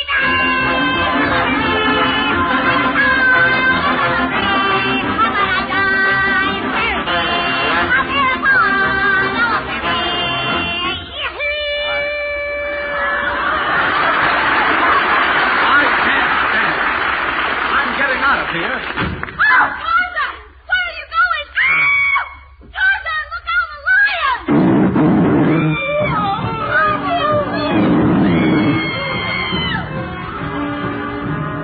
What is the fate of Tarzan? Will he be eaten by the lion, or will Tarzan eat the lion? Tune in again tomorrow night, and if you find out, let us know.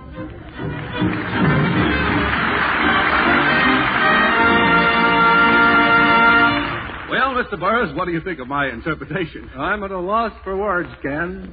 Incredible is as close as I can come to it. See, I knew you'd love it. Telegram for Mr. Murray. Telegram. Right here, boy. Hey, Ken, who is the wire from? Probably some big producer. I'm so nervous I can't read it. Here, you take it. It is from a producer. And it says, just heard your performance and would like to use you as the star of my next Tarzan picture. Isn't that wonderful? I knew he'd make it. See, I told you, folks. Isn't that swell, Mr. Burroughs? Well, looks like we're going to work together after all. Tell me, if I star in the picture, what are you going to call it? Tarzan Goes to Pot. Thank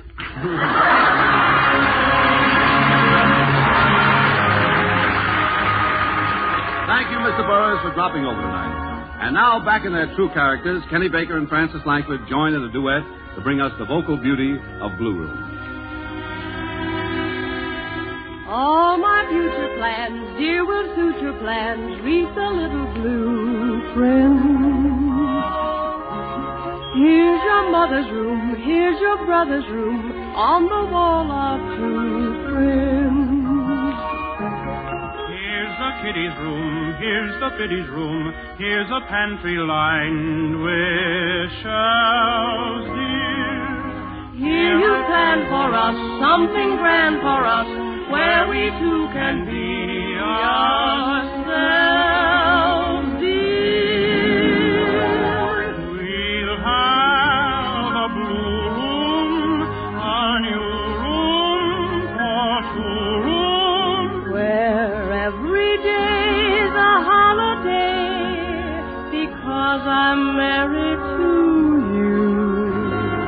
Not like a ballroom, a small room, a hall room, where you can smoke your pipe away with my wee head upon your knee. We will thrive on, keep alive on, just nothing but kisses, with Mr. and Mrs. on little blue chairs. I wear my trousseau and Robinson Crusoe. It's not so far from worldly cares as a blue room far away upstairs.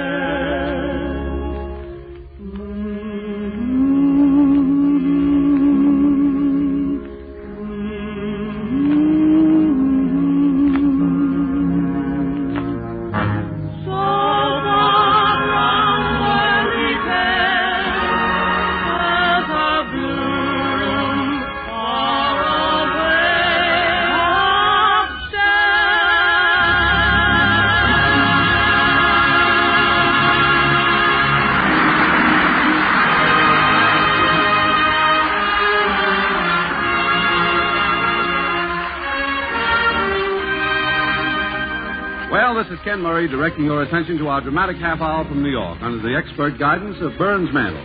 The play, Her Master's Voice, starring Edward Everett Horton and Lucille Watson. Take it away, New York.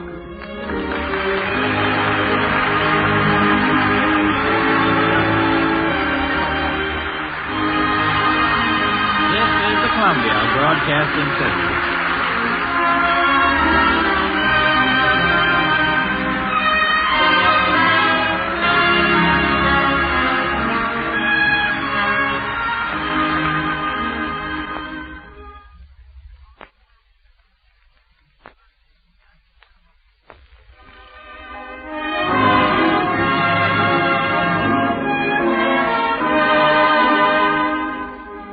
This is New York. The more than 45,000 Texaco dealers from coast to coast offer this timely advice to weather-wise motorists. Don't hibernate, insulate. Protect your car for winter driving now. Tonight, the Texaco Star Theater welcomes you again to another dramatic presentation from Broadway, part of the World Theater.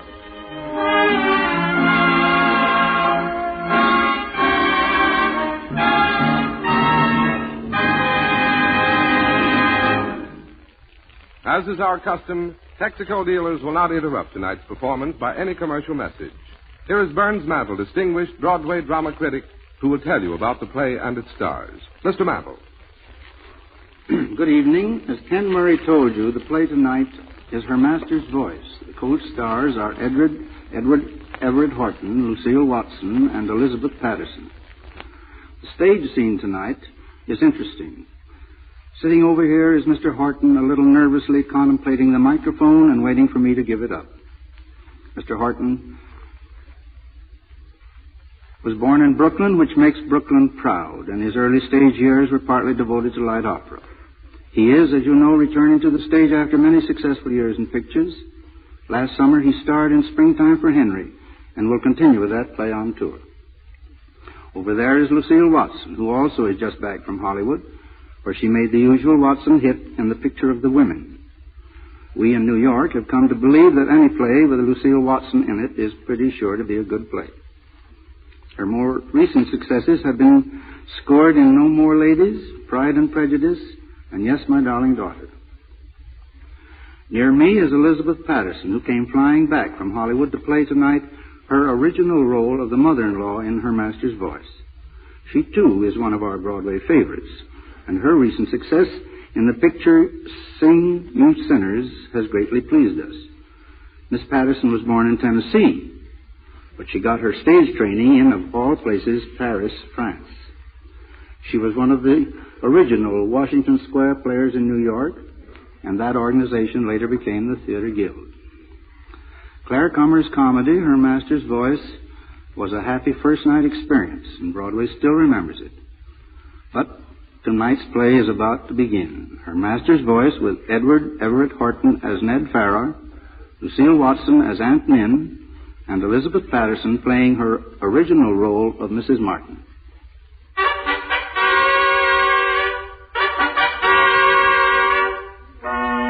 Our comedy begins in a small suburban town, in the home of Ned Farrar, wherein we meet. But here's Ned himself to tell you about that. May I do the honors? Thank you. Starting with myself, of course, I'm Ned Farrar, the irresponsible father of 2 children, the inconsiderate husband of Queena, and the unemployed son-in-law of Mrs. Ellie Martin. Queena, that's my wife, you know, and my mother-in-law are very worried about what Queena's rich Aunt Min will think of my being out of a job. Oh, dear rich Aunt Min.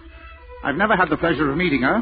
She's avoided me ever since I married Queena and spoiled Queena's chances for an operatic career. Ah, poor Queena. Maybe she should have listened to her rich Aunt Min. I'm sure she felt that way tonight when we were all sitting around worrying. Oh, Ned, I do wish there was something I could do to help. But I can't do anything but sing. And I can't even do that anymore. Isn't that right, Mama? Well, of course you can sing, Queena. Look at all those music lessons your Aunt Min paid for when she sent you to Venice. Now, if I were you, I'd go and see Mr. Twilling. Mr. Twilling? You mean Ned's old boy? Why not? He's the head of this new radio network thing. I was reading about it in the paper only this morning. You do think he'd like Queena's voice, don't you, Ned? No. Ned? Why, Ned? No, I know Mr. Twilling pretty well, and he just does not like good singing. Oh. He likes to hear himself sing. He even likes to hear me sing, even though he couldn't stand me around the office anymore. Oh, at that, he might like Queena's voice. Maybe it isn't as good as we think. Might have been better if Queena had stuck to her music lessons while she was in Venice instead of riding around in gondolas with you. Oh, my poor child. And so they were married. Married. Goodbye, my beautiful music. Goodbye to romance. It's gone out of our lives, Ned. My poor child. Going on forever like this, without any servants and not a stitch of clothing. Oh, well, now. Girl that had everything. Could have married a rich man and had more. Oh, really? It's too late now, Mama. Oh, Queena, do you want to kill me? No, it's me she wants to kill. I'm the one who lost the job. I'm the good provider. Oh, Ned, you're cruel. Oh, now, Queena, no one is to blame. Now, no one Queena. but myself. Now, listen, Don't Queena, listen please. to another word, Queena, dear. Now, come on. Queena. Well, suppose I were to tell you that Twilling thought I had a beautiful voice, that he wanted me to sing. I don't believe it. Oh, no? Down by the old mill stream where I first met you. I'll say goodbye to music. The kingdom. I won't listen. There I knew that I loved but you would leave my little queen by the old mill stream. Oh, rats. Ned. What is it? I've given Queen her sleeping powder, and I'm going to take one myself. Good. I hope you enjoy yourselves. Glad the children aren't here to hear this row. They're sleeping over to Nellis's again. Certainly is a new idea to have your children in bed at the neighbors. Well, they insist on it. The dog goes to bed with them, and old Delia reads the Bible to them till they go to sleep. Mercy, I hope she's careful what she reads. Ned, what are you doing with Queena's apron? I'm putting it on. Someone has to wash the dishes. Poor Queena. Spends half her life in the dishpan. Oh, Ned, why don't you leave the dishes till morning? It's all right. I don't mind. Ned. Yeah? I wouldn't say this, Queena, but I think there's something in your voice. Huh? And if I were you, I'd go and see Mr. Twiller. Now, maybe you're a crooner without knowing it. A what? I mean it. You may be a born crooner. You know what they get. I know what they ought to get. Well, it's just an idea, Ned. Yeah, well, don't have any more. No. Well, good night, Ned. Oh, Ned, will you telephone the Nellises not to come? Queena asked them over for bridge in exchange for the children. All right. Hello, operator. Operator. 2414. That's right. Come on in. The door's open. Hello? Oh, hold it a minute, John. Will you? Strange people are barging in. Is this 83 Sycamore Street? Yes. You ought to have your number so someone can see it, George. I drove by this house 3 times. Well, drive by again. Did you want anything? No. Thanks. Hello, John. No bridge tonight, old man. No Queen has gone to bed. Oh, all tired out. A picnic tomorrow? You better count us out. You see, we had kind of a picnic tonight. Thanks, John. Yeah. Good night. Is Mrs. Queena Farah at home? I'm Mrs. Stickney, her Aunt Mint. Oh, are you really? Yes. My chauffeur had the hardest time in finding this place. Your chauffeur? Oh, that's who that was. Isn't my niece here? I sent a telegram. A telegram? Oh, well, one of the children must have got it first. Oh, you poor man. I suppose you have to look after the children, too, besides looking after the kitchen. Where is my niece? Well, she's out.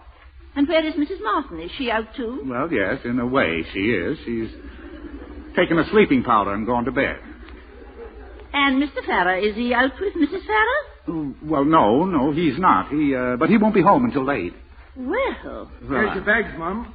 Oh, is there a spare room? No, but you can have the children's room. Oh, I couldn't sleep with children. Well, they're not in it. You see, they're staying with the neighbors. Mrs. Stickney, do you want me to take your bags upstairs, or is George here going to? George? Oh. I'll take them up, Mrs. Stickney. Oh, thank you, George. Good night, Father. Good night, Mum. Good night. Would you like to go to your room, Mrs. Stickney? Not just yet. I want to have a little talk with you. With me? Oh, really? Well, thank you. Tell me, George, does Mr. Farah usually stay out at night like this? No. You see, he's just lost his job and he's out celebrating. Celebrating? Oh, well, I don't know, Mr. Farah, but it's quite the sort of thing I should expect him to celebrate. Well, he hopes to get something better.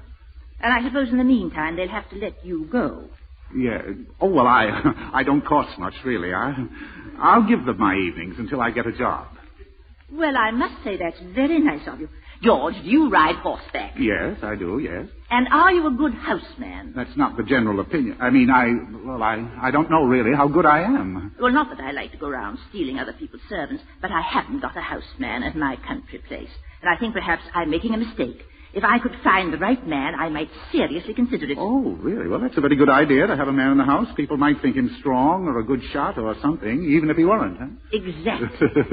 George, how would you like to come with me, say, in about a week, and just see how we get on?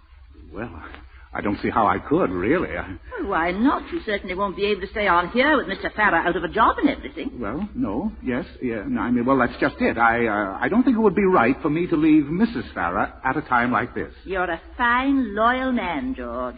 And I'm sure that Mrs. Farah won't mind, because I won't tell her about your coming with me. In fact, she won't even be here. I'm taking her home with me tomorrow morning. Oh, I didn't know that. Does she? No, but that's why I've come. The only way to make Queena get a much-needed rest is to swoop down and carry her off suddenly like this. She's worn out, poor darling, and I don't wonder, between living with her mother and that dreadful husband of hers. You understand, George? But Mr. Farrah, how do you think he'll feel about it? Well, how can he feel? If he'd any consideration for her at all, he'd realize that she needs a vacation. Why, he ought to be glad I'm willing to take her with me for a few weeks, don't you think so? And I don't see how he can stand in her way now, do you? Well, no, I guess not.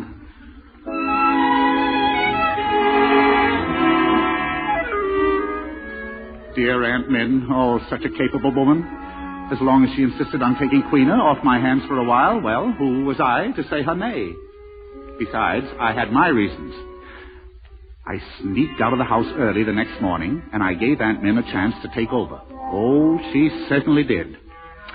A week later, after I had taken care of a few details, I took Aunt Min up on that job she offered me. Well, so far it's all right. I arrived this morning. I took the old girl out for a canter in the woods. Everything was fine until I started to mend the screen on the sleeping porch. Ned! How did you get here? Hello, Queena. Oh, I came up the ladder. I'm trying to mend the screen. Ned, you're the man Aunt Min's been raving about. Well, I guess I am, you see. The night that your aunt came to the house, she thought I was your houseboy. What? Yes. So I just let her keep on thinking it, and then she offered me this job. But, Ned, how could you do it? How could you leave Mama and the children? I thought you were home with them. Why, hasn't she written you? Aunt Min doesn't let me have my letters. I'm having a rest cure. Well, you see, I gave the children to the Nellises. Gave the children? Yes, they like their house better than ours anyway. Oh, my darling, it's just temporary. Don't look like that. And Mama? Oh, I gave her away, too. What? To Mr. Twilling, yes. To Mr. Twilling? Don't joke, Ned. I'm not joking. Twilling needed a housekeeper, so I gave him your mother. Now, don't worry, Queena, don't worry. She's very happy. I telephone to Twilling every evening. Oh, well, that's very nice of you, Ned. You know, I think you'd be very fond of Mama if she weren't my mother. Uh-huh. Well, I wouldn't say that, but I do want things to be all right with her, of course. Is the rest cure working? Oh, it's dreadful. Aunt Min makes me sleep out here on the porch just because she's a fresh air fiend. I nearly froze last night. And when I told Aunt Min, she said she'd have the screen mended. And it's lonely out here in the night, all alone. Well, Queena, look. With this ladder here, I'll be able to come up and keep you company tonight. Oh, Ned, I've missed you. If the squirrel coat doesn't keep you warm, Queena. Oh, George, you're mending the screen. Well, I'm trying to, Mrs. Stickney, but I can't do any more now. I'm all out of tact. Well, then, George. You can get some more tomorrow. Yes, Mrs. Stickney. And, George. Yes? Will you order the same horses from the livery stable for tomorrow? Oh, I'll try to pick some younger ones. Oh, but mine are such a lovely long tail. Well, I'll look for another with a longer one. Were you surprised to see George here, Queena? Indeed, I was. I wanted to surprise you about George. I hope you don't mind my taking him right out of your house. But he certainly seems fitted for better things than the kitchen work you've had him doing. You're quite right, Aunt Min. He certainly does. Why, he's even working on something else right now. He won't say what it is. He wants to keep it a secret. But I know it's something big, and I'm giving him 3 days off every week so he can attend to it. There's a man, Queena, who will amount to something. I certainly hope so, Aunt Min. Mrs. Stickney. Yes, Phoebe, what is it? It's your sister, ma'am, Mrs. Martin. She's here. Mama, here? Tell her to come in, Phoebe. Oh. Now, Queena, now don't excite yourself. Did you know she was coming, Aunt Min? Why, yes, of course. She telephoned this morning. She was all upset about something. Oh. What, I don't know. You know how your mother is on the telephone. She ought never to use one. Oh, my baby. Oh, Mama. Well, Ellie? Mama, what's happened to you? You're all dressed up. Well, in the first place, Ned has disappeared. Oh, good. Well, but before he disappeared, he sent the children to the Nellises and got me a position as Mr. Twilling's housekeeper. Housekeeper? Oh, I was glad to take it, but I had no idea. Mama, what is the matter? Ellie, where did you get those pearls? Well, that's partly what's the matter. You see, Mr. Twilling is not the quiet, retiring old gentleman he seemed at all. Oh? He sent for a dressmaker almost the first thing and had her make me some house dresses. Oh, not the ordinary house dresses at all. They're made of lovely taffeta, must cost you $4 a yard. And then he began to want me to have dinner with him. Oh. That's in New York, and I had hats and suits sent out. This is one of them. And then he gave me these pearls, just because I made waffles for him twice. Ellie, you mean you accepted all these things from this man? Well, I must say I can't understand it. Well, he says that his grandfather, his father, knew Grandpa Min and cheated him out of a lot of money so that he owes me a lot more money than he'd ever be able to repay. I don't believe it. No one could cheat Grandpa. He was a splendid businessman. He could cheat anybody. Mama, I think it's exciting. Oh, that's not all, Queena. Well, now, that's what I was afraid of. Go on, Ellie, and I'll get to the point if there is one. Well, last night, Mr. Twilling asked me to marry him. Marry him? Why, he must be crazy. Mama, what are you going to do? Well, I'm not quite sure yet. But... Now, you've no mind for making decisions, Ellie Martin. I'll decide what's best for you to do. Now, you stay here tonight. You're not going back to that man's house. But, Min... Yes, you can sleep in the room that opens on this porch, and then you'll be right next to Queena. You mean Queena sleeps out here? Why, yes, for the fresh air's doing her a world of good. But it's so cold, Min. Queena's not used to sleeping out of doors. We've been poor, but we've always had a roof over our heads. Oh, I don't mind, Mama. Now I've got a squirrel coat. Coat or no coat, I don't think she ought to sleep out here at this time of the year. There's a chill. All right, Ellie, all right. I'll sleep out here myself. Oh! Yes, Queena can sleep in my room. But Aunt Min! Oh, not another word, Queena. It's all settled. I'll just tell Stevie to move your things into my room. Oh, Mama, you don't know what you've done.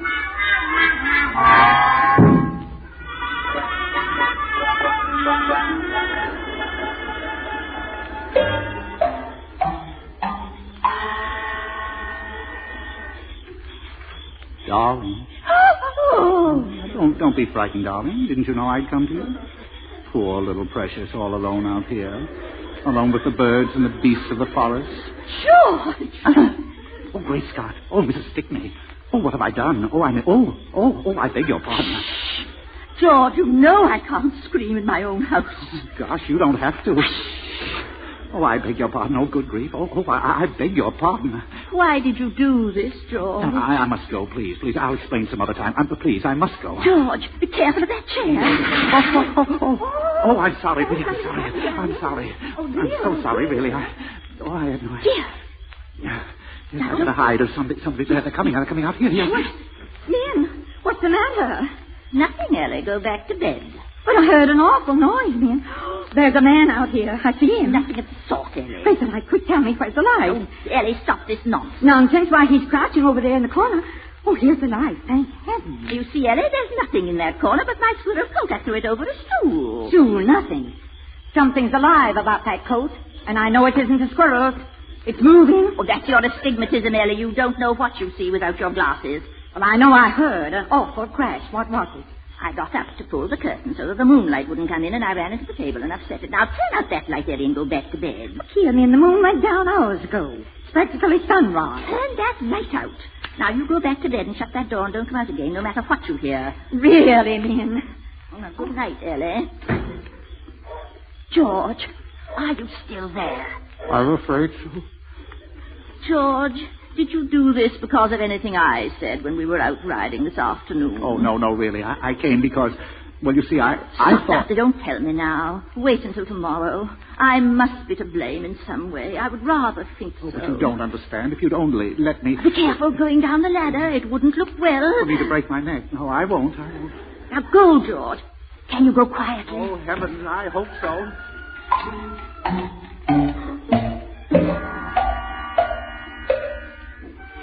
Oh, what a night. Trapped on a screen porch with the wrong woman, passing myself off as a squirrel coat. Oh, what have I come to? What will Queena say? She knows that I've been a good and loving husband for 10 years. That is, I hope she knows. I hope she doesn't think I just can't resist climbing up ladders. And Aunt Min, I don't have to worry about her getting me wrong. She has already. Oh, who am I anyway? Am I Ned Farrar or George the porch climber? It's all getting very, very vague. Oh, dear. What a night. Mrs. Stickney, did you send for me? No, Phoebe. It was George I wanted to see. Oh, well, he's still asleep, ma'am. Asleep at this hour of the morning? Yes, ma'am. And if you ask me, ma'am, he must have had a pretty wild night of it. Well, no one's asking you, Phoebe. When George wakes up, just tell him that I want to see him. Min, isn't it wonderful? Wonderful. That'll be all, Phoebe. Now, Ellie, what is it that's so wonderful? Well, he's here, Min. He's come for me. Who's here? Murgatroyd. Murgatroyd? Who's he? Mr. Twilling. He just this minute got here in his car. Queen has gone out to meet him. I hope you're not seriously considering going off with this old lunatic. You've no right to make such a remark, Min. At least Mr. Twilling never came sneaking into my room at 2 o'clock in the morning. Just what do you mean by that, Ellie? You know perfectly well what I mean, Min. I'm talking about last night. About the man under that squirrel coat. Mr. Twilling never got under a squirrel coat or anything of the sort. Ellie, do you think I had a rendezvous with a man who was on the porch last night? I don't know what you had, Min. But I can't understand why you didn't scream. Aunt Min, something wonderful has happened. Mr. Twilling's going to tell you all about it. How do you do, Mrs. Stickney? I'm very much surprised, Mr. Twilling. Well, I should think you would be. We're all surprised. But perhaps you don't know what I'm talking about. Yes, we know, Murgatroyd. You're talking about me. Oh, there you are, Ellie. Hiding as usual. No, the great news is not about us. It's about Mrs. Stickney's hired man. You mean George? I mean George. I hired him at the same time you did, but for a different purpose. To sing on the radio. To sing on the radio? George! Yes, Monday, Wednesday, and Friday. He sings under the name of Sylvester Silverton, the silver-voiced tenor. George is Sylvester Silverton. There, I knew it. To think George has a fortune in his voice, and you never suspected it. I did. I told him to go to see Mr. Twilling. I didn't, but his voice was the first thing I loved about him. What? Mercy, Queen. You told me not to say anything. So, Queena, you're in love with him. Well, I begin to see it all now. Oh, I didn't mean to tell you. Murgatroyd isn't the car waiting? Now, just a minute, Ellie. Do you know about this? Yes, of course I did, Min. We are going, Queena. Aren't you coming down to see us all? I'll be along in a minute, Mama. Well, we'll wait in the car. Don't be long, dear. But, Ellie. Goodbye, Min. Goodbye, Mrs. Stickney. Please don't ask me about it, Aunt Min. I promised him I wouldn't say a word. He wants to tell you himself. Oh, but this explains everything about last night. He thought you were on the sleeping porch. You've been having a romance with George. Much more than that. But I don't see how there can be much more than that. But really, you don't understand. Phoebe said you wanted to see me, Mrs. Stickney. Oh, here he is. Yes, come right in, George. Oh, Mama's leaving. You'll have to excuse me, Aunt Min. He'll explain everything. Oh, well, now, look here.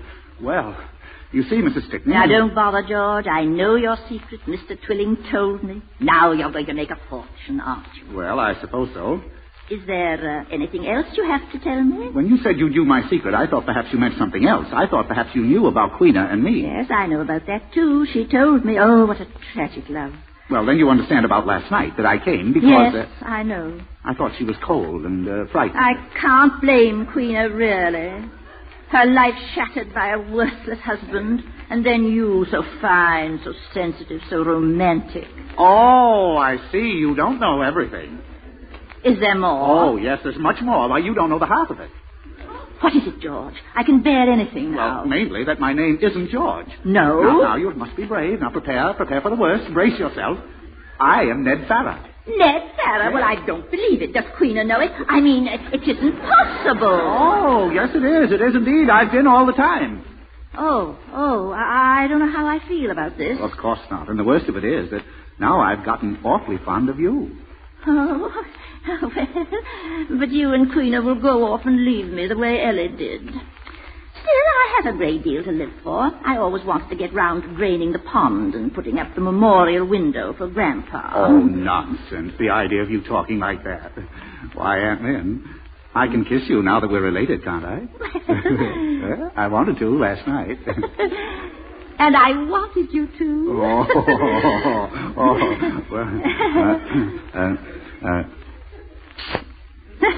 there. Now, I have.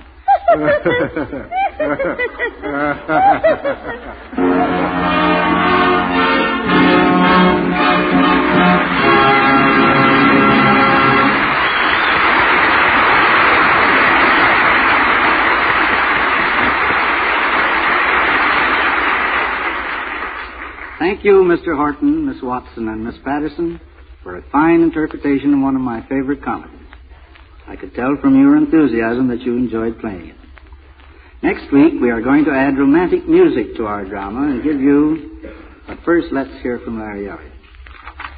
Somewhere above America right now, giant passenger airliners are soaring smoothly, serenely, powerfully through space. To enjoy that smooth flying effect when driving your car, that would be downright luxury, wouldn't it? Well, today you can. Yes, come the closest to it you ever have with Sky Chief, Texaco's new premium gasoline. You'll find that out the instant you start your car. In the powerful, almost silent way your engine flows into action. In the smooth, brilliant response of your car as you glide from first to second to high. For Sky Chief literally gives wings to wheels.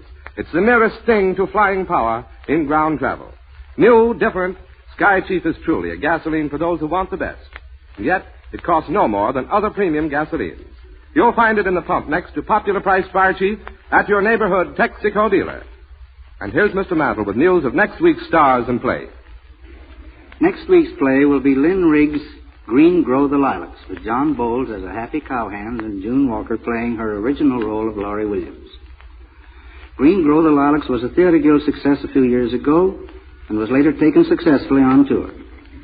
Mr. Riggs is a poet of the prairies, of whom it has been written that he hymns the friendliness of his neighbors and the gorgeousness of nature. I hope you will all be with us next week at this time.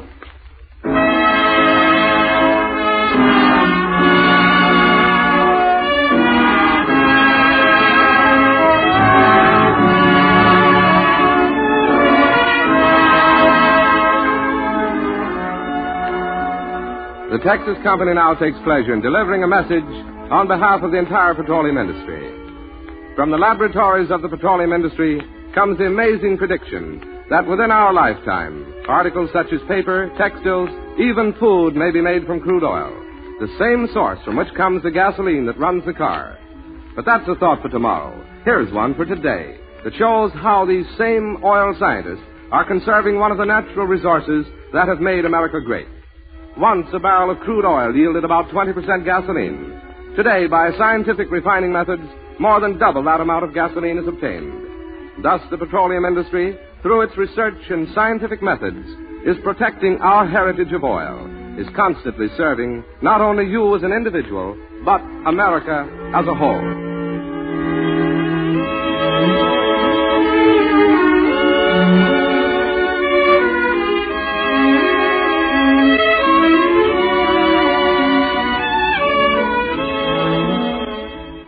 Next week, Texaco dealers from coast to coast invite you to be their guests again in the Texaco Star Theater, where from Hollywood you will hear Ken Murray, your master of ceremonies, Francis Langford, Kenny Baker, Irene of Tim and Irene, Jimmy Wallington, Tom Mix as guest star, and the Texaco Orchestra directed by David Brookman. From New York, the Texaco Star Theater brings you John Bowles and June Walker, starring in the romantic drama Green Grow the Lilacs.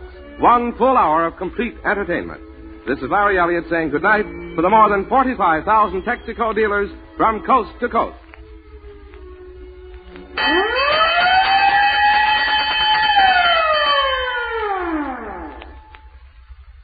Kenny Baker appeared on this program through the courtesy of Mervyn LeRoy Productions. The original music for Her Master's Voice was written and conducted by Layman Ingle.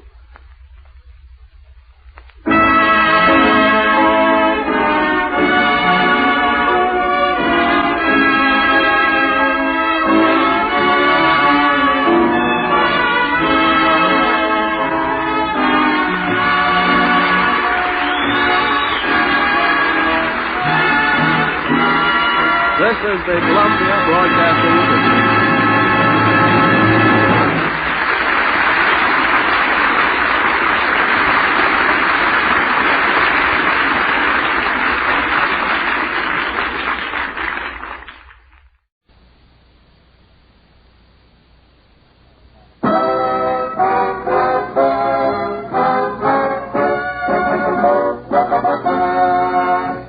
Fred Allen Show, brought to you by Ipana Toothpaste for the smile of beauty, Sal Hepatica for the smile of health.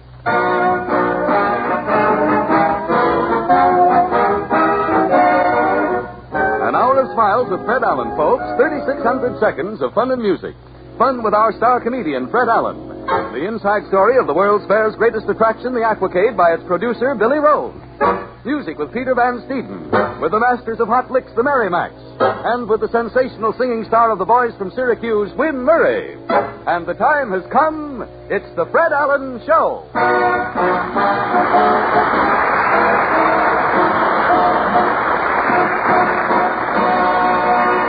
The curtain rises. Peter Van Steeden and the Merrimacs start our overture, and it's Baby Me.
Tonight, ladies and gentlemen, we give you the winner in the big contest we forgot to announce last week.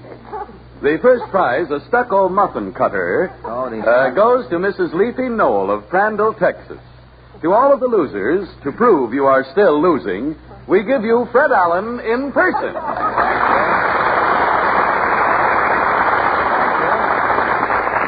And good evening, ladies and gentlemen. Tonight, Harry, now that you mention it, it might not be a bad idea if we did have a contest on the program. Yes, we're about the only radio show that isn't giving something away these days. That's right. You know, the new Pot of Gold program is giving away money if you've got a home and they can catch you in it. all of the quiz shows are paying people to send in questions. The Milton Berle program is buying old jokes. Yeah, well, that's the trouble, Fred. People can't make any money listening to our show. People are actually losing money, Harry. They're losing? Losing. Now, look, a man sits home by his radio, he listens to us for an hour, and what has he got? A headache. Exactly. Why, a headache can lead to sinus trouble. A man goes to the hospital, day and night nurses, an oxygen tent. Say, it runs into money. Hello? Oh, Portland, were you eavesdropping? No, I was just listening to what you were saying. I was listening too, Alan. Well, I should hope so. Your ear was practically in my mouth. Tender, wasn't it? Yes, I must say it was. That's me all over. Tender Van Steeden. Especially between the ears. What were you saying about the program, Mr. Allen? Well, Harry and I were saying audibly, foolishly, as it turned to develop now, but Harry and I were saying that people can't make any money listening to this program. I'm on it, and I can't make any money. Yes, and I wish you'd tell your cornet player to stop passing the hat in the studio after each number. If I knew where I could get another job, I'd take it. Well, you'd have to beat me to it, Van Steeden. You know something? If this was only a quiz program, we could all send ourselves some questions and pick up a few dollars that way. Mama made $5 sending a question to a quiz show. Really? My wife sent a joke to Milton Berle. Well, how could she make a bundle out of you? You have no string section in the band. You can't make bundles without strings. If that's comedy, I'm a flat-footed flugie. Well, that's comedy. I'll get my arches lifted. That is a dead exit if I've ever seen one. You really couldn't fix that exit with a pull motor, the way he sneaked out, get his arches lifted. Who ever heard of a heel with arches? Say, I've got a joke for Milton Berle, Mr. Allen. No, never mind. Not now, Portland. Last week, you remember, I promised my fan I'd put back the newsreels. Now, I have a couple of newsreels here tonight. One newsreel it developed after it was all cut out. But I've got one newsreel left, and I'm going to keep my word. A fanfare, Mr. Van Steeden. The Ipana Weekly Newsreel brings you the news cavalcade. Boston Boston, Massachusetts. During the past... Wait a minute. Now, start that over. Start it all over again. You can't try out anything new on this program. Everybody's working from memory here. Now, I don't want the megaphone. Start it again, people.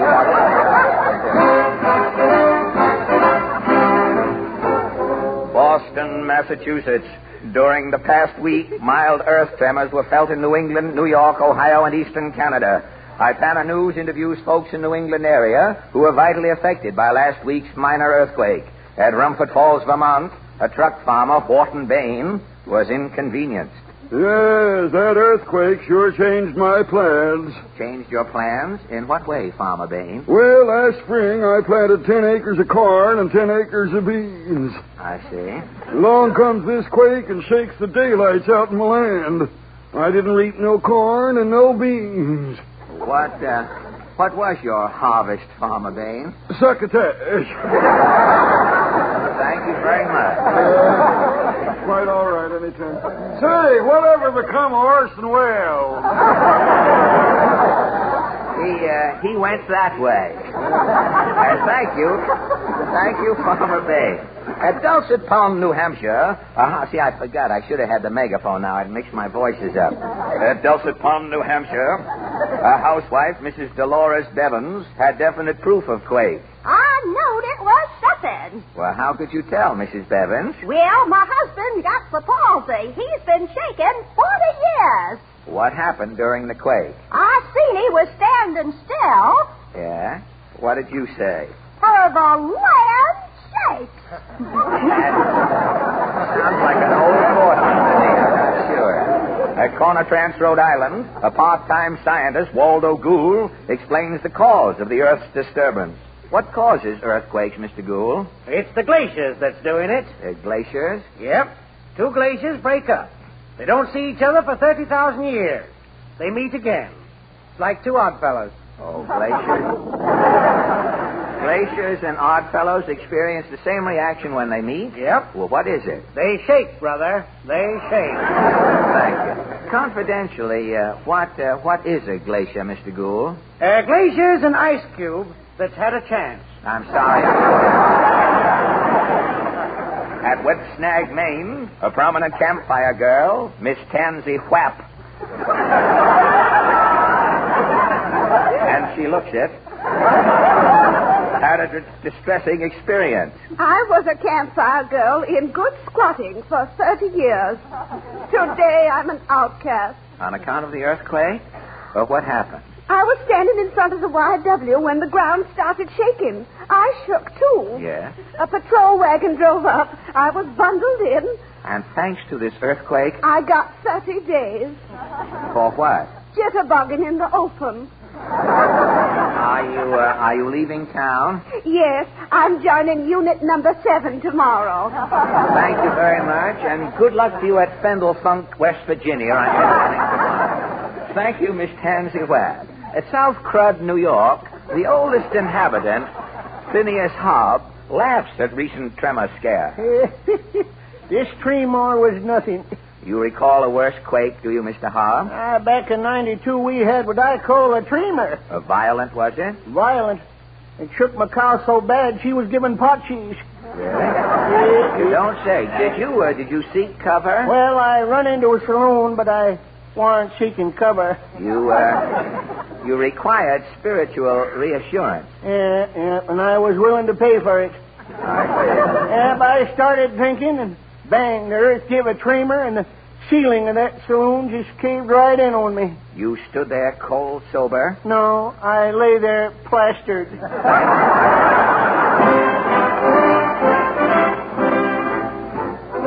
Radio City, New York. Miss Wynne Murray steps to the microphone at 9:11 Eastern Standard Time. Peter Van Steeden raises his baton. Miss Murray prepares to sing The Man with the Mandolin.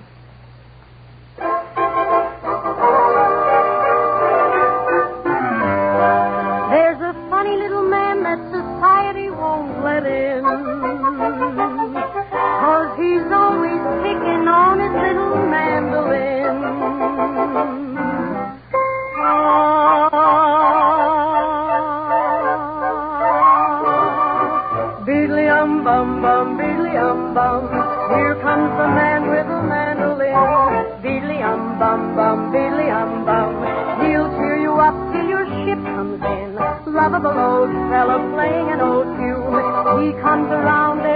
afternoon.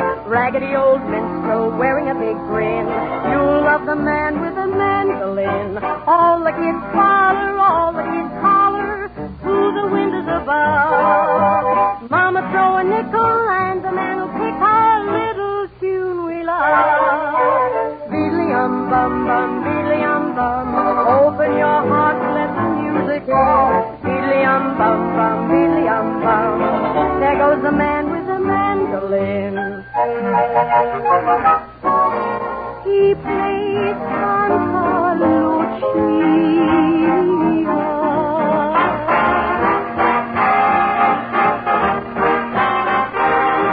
And he picks on Rigoletto.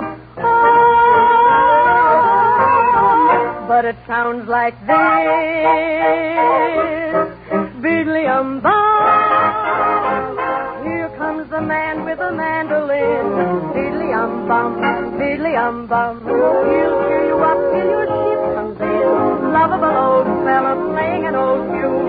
He comes around every afternoon. Raggedy old minstrel wearing a big grin. You'll love the man with the mandolin. All the kids father, all the kids holler through the windows above. Mama throw a nickel and the man will pick a little tune we love about the stars above. Beedly-um-bum-bum, beedly-um-bum. Open your heart and let the music hear. Beedly-um-bum-bum, beedly-um-bum. There goes the man with the mandolin.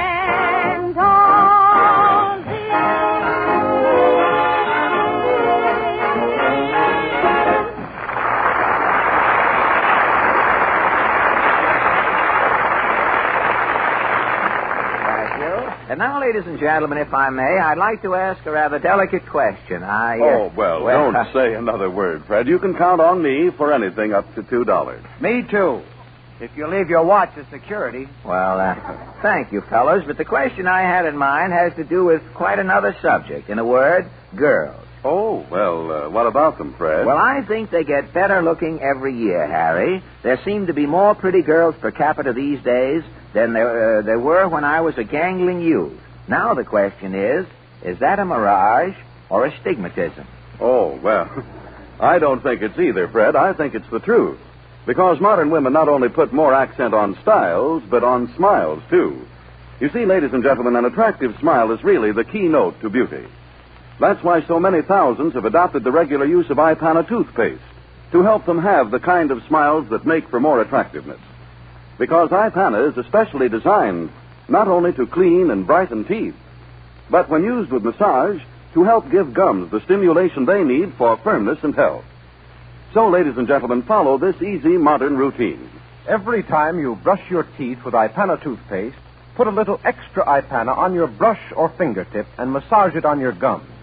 Notice the remarkable difference the very first time you use Ipana this way. Notice the pleasant, tingling sensation as circulation speeds up and lazy gums start to waken. So make up your mind right now to stop at your drugstore for an economical tube of Ipana toothpaste and help yourself to healthier gums and brighter teeth. The perfect combination for a winning smile. The Ipana smile.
Thank you. Peter Van Steeden.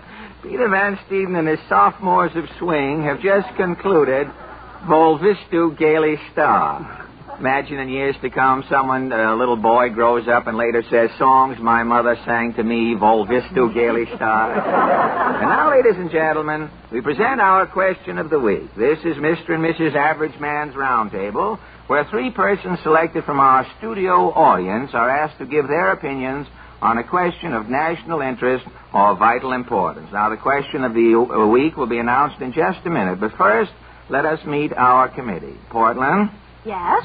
First, we're having Mr. Arthur Hershkowitz from New York City. Good evening, Mr. Hershkowitz. Good evening. May I ask your profession or occupation? I'm a lawyer. You're a lawyer, are you? Yes, sir. You look rather young to be a lawyer, I would say. How long, perhaps you haven't had enough troubles in the business yet. How long have you been practicing? 14 years. 14 years, really? It's a peculiar thing about doctors and lawyers. No matter how long they're in their professions, they're still practicing. Don't they ever get perfect in them? I hardly think so. But I'm glad that a lawyer finally has showed up at our round table, Mr. Hershkowitz. I'd like to ask I'd like to have you explain something to me, if you'd be kind enough to, would you? If I can, I will. There won't be any charge involved. Well, what I'd like to ask you is, whenever you go out in the country, out driving around in the country, you see those signs on trees and fences, no trespassing under the penalty of the law. Now, just what constitutes legal trespass?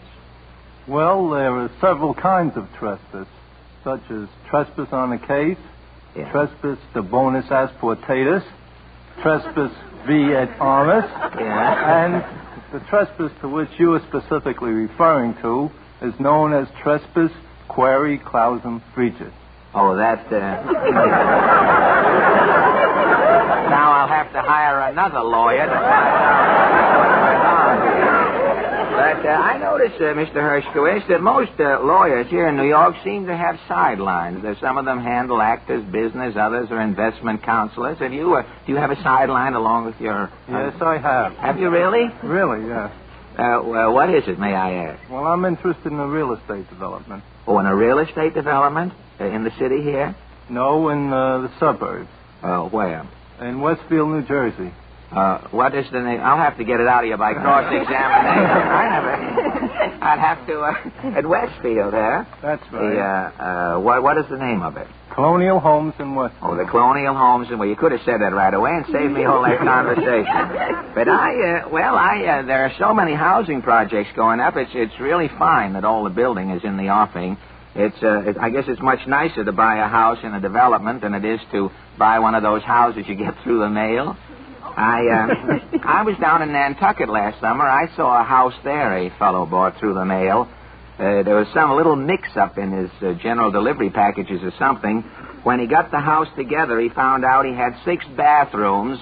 The attic was on the first floor, and the front door opened into the fireplace. Very confusing. Well, thank you very much, Mr. Hershkowitz. Who is our next guest, Portland? Mrs. Nora Emaluth from the Bronx. Mrs. Emaluth, happy to have you here tonight. Thank you, Mr. Allen. You live in the Bronx, do you? Yes, I do. They tell me that certain swanky families uptown are now calling the Bronx Lower Yonkers. Is there...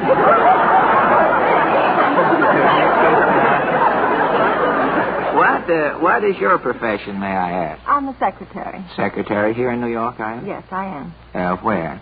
In the Empire State Building. Oh, really? Al Smith's townhouse. How is the governor these days? Why, he seems quite well. Oh, that's he looks fine. splendid. Looks fine. I'm glad to hear it. Has he seen that picture, Mr. Smith Goes to Washington? Do you know? If he wants to sue, I'm quite sure Mr. Hershkowitz here will be glad to take the case. Well, I guess the Empire State's been pretty well crowded with tourists this summer during the fair, hasn't it? Yes, they've had a big season. Oh, there's a friend of mine came over from Boston, a lady who had a friend working on the 80th floor. And she didn't know there were elevators in the Empire State, and she was gone for 3 months before she...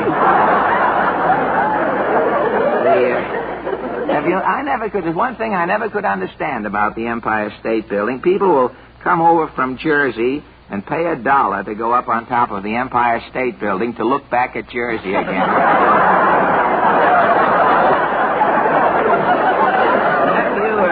Have you got any vacant room, any space down there to rent? A little. A little, huh? I wanted to tell Mr. Whalen he'll have to have a place to put the trial on after Tuesday, you know. We'll see what we can do for him. All right, I'll appreciate it. And now, Portland? Mr. Edward Parks from New York City. Oh, Mr. Parks, you joined our committee last week and wrote in again asking to be with us again this week. Yes, Mr. Allen. Last week, if you remember, you wanted to know what was the idea of the return of corsets for women. The corsets, yes. Well, you know, I had a long talk with my wife. Oh, well, the only thing is, Mr. Parks, I'm sorry to have to shut you off, but you see, this week we have another question. Well, I just thought I'd tell you because I had to figure it, straighten it out with my mother-in-law. You know, I'm... Well, I'm sorry. You see, each week we have a different question, and I'll tell you the question we're going to have tonight a little later on. Well, the only thing, I just wanted to tell you what she said. If it concerns last week's question, of course, we couldn't take it up now because then we wouldn't have time to take up the question tonight. And I'll try to let you have enough time to finish tonight, Mr. Parks. All right, Mr. Allen. Because if you're on the program another week, you'll have to join AFRA, you see.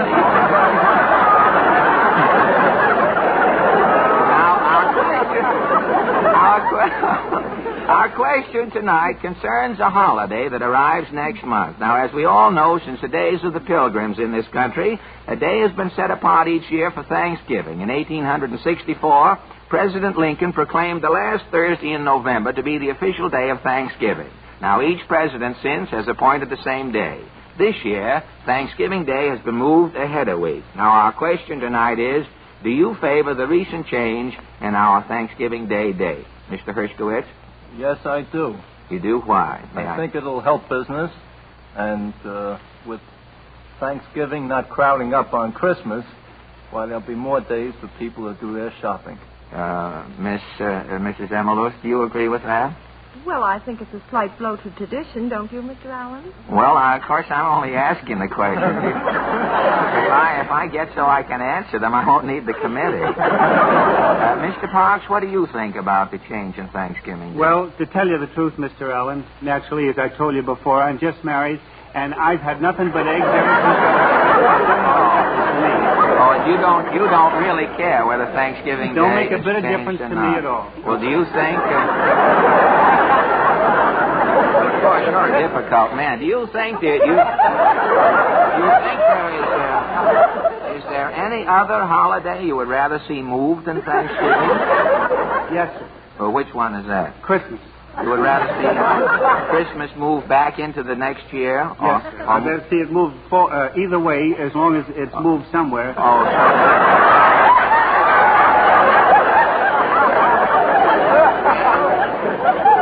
I think you've got something there, or you might have a way of keeping Christmas where it is and moving the whole year. Get it away from Christmas. But an economist, I noticed an economist in Washington has an excellent idea. He wants to put all of the holidays together and let everybody in the country sit down for 2 weeks and do absolutely nothing. Well, I think that we've gotten someplace with our committee tonight. I want to thank you all a lot for your courtesy and your kindness, and I'd like to present you each with a gift box containing all of the Bristol Myers products, including Ipana and Salopatacum. Thank you an awful lot for your kindness.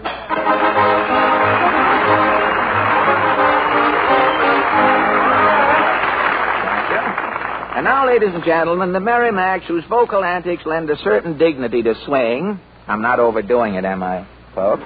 The Merrimacs, their song, We're Off to See the Wizard. Follow the yellow brick road, follow the yellow brick road, follow the yellow brick road. Follow the rainbow over the stream, follow the fellow who follows the dream. Follow the yellow brick road. We're off to see the wizard, the wonderful Wizard of Oz. We hear he is a whiz of a whiz, if ever a whiz there was. If ever a whiz there was, the Wizard of Oz is one because of the wonderful things he does. We're off off to see the wizard, the wonderful Wizard of Oz.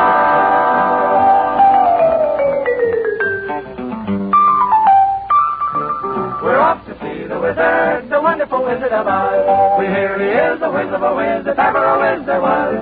If ever, oh, ever a whiz there was, the Wizard of Oz is one because of the wonderful things he does. We're off to see the wizard, the wonderful Wizard of Oz. We hear he is a whiz of a whiz, if ever a whiz there was. If ever, oh, ever a whiz there was, the Wizard of Oz is one because of the wonderful things that he does.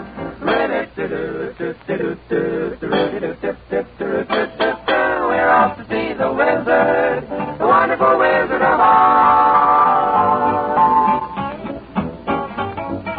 We're off to see the Wizard of Oz, the wonderful Wizard of Oz.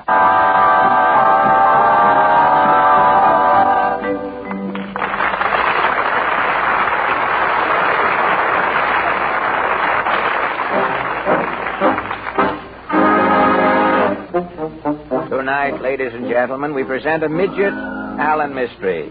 The central figure is a woman, young, fairly intelligent, and always dressed in becoming clothes. When men first meet her, they think she's very attractive. Then suddenly, her charm vanishes. Why? That's the mystery. And this is the solution, a very simple and obvious one, too, ladies and gentlemen. A woman is only as attractive as her smile. Every day, more and more women, and men too, are realizing that. That's why they depend on Ipana toothpaste to help them have and keep winning smiles. You see, teeth seldom sparkle when your gums are soft and tender. And the creamy, well-cooked foods we eat do not give our gums the stimulation they need for firmness and health. So frequently, pink toothbrush appears, the first warning signal of tender, ailing gums. When you see that, by all means see your dentist. You may not be in for serious trouble, but let him decide. Usually his verdict will be, your gums are robbed of work by the soft, well-cooked food you eat. They need more exercise to keep them firm and healthy. And very often, as so many dentists do, he may add, your gums will respond to the healthful stimulation of Ipana toothpaste and massage. So brush your teeth and massage your gums with Ipana regularly to help your gums to healthful firmness and to have cleaner, brighter teeth. Help give your smile a new and sparkling loveliness by faithfully using Ipana toothpaste.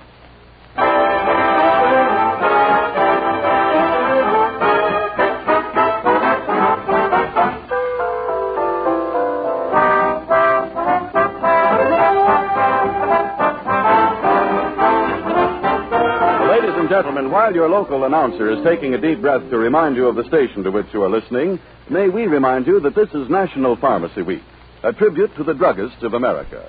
And we pay our deepest respects to these men who serve their communities both day and night in time of sickness and emergency. Your patronage is your appreciation of the capable service your druggist is always ready and willing to render. The Fred Allen Hour will continue immediately after a short pause for your station identification.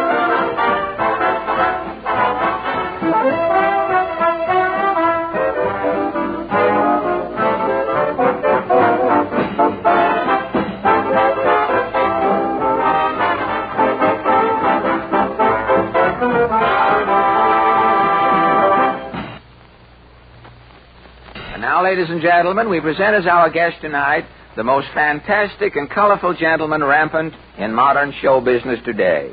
To the millions who have visited the New York World's Fair, he is known as the man who presented the fair's outstanding feature, the Aquacade. We're ready, Mr. Allen. Ready for what, Portland? Harry's Trio is waiting to introduce Mr. Rose. No, not again. Now, Harry's Trio sang last week to bring on Gene Autry. We have got to wait for that rendition to blow over from last week. Go away. Go away with gee, we've been rehearsing all week. Well, no, it won't help, Harry. The answer is no. Well, look, Kay Kaiser has singing song titles. Why can't we have singing introductions? Yeah. Oh, well, which one of Billy Rose's numbers were you going to sing? Well, we thought we could do without a song. We could do without a song is right. It's okay, Harry. Oh, that's fine. Yeah, all right, come on, boys, let's go. Without a song, the day would never end.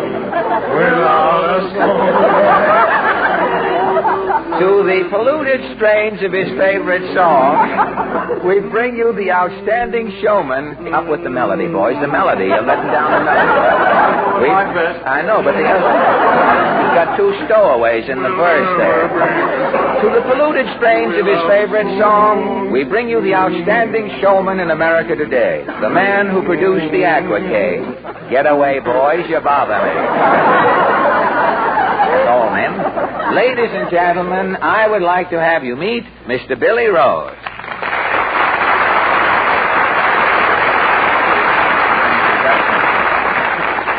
Thank you, ladies and gentlemen, and thank you, Fred, for that flamboyant introduction. You certainly didn't spare the adjective. Well, I meant it, Billy. Your activities would cause a thesaurus to slink into a corner and hang its glossary in despair. Wait a minute. I never heard of a glossary hanging its head. Say, do I know what a glossary is? I heard the word on information, please. You know, Billy, this is the first time I've seen you since you opened your Aquacade, and I am agreeably surprised. You mean at my appearance? Yes. Spending so much of your time around water this summer, why, I expected to find you with webbed feet or smoking a cigar with fins on it or something.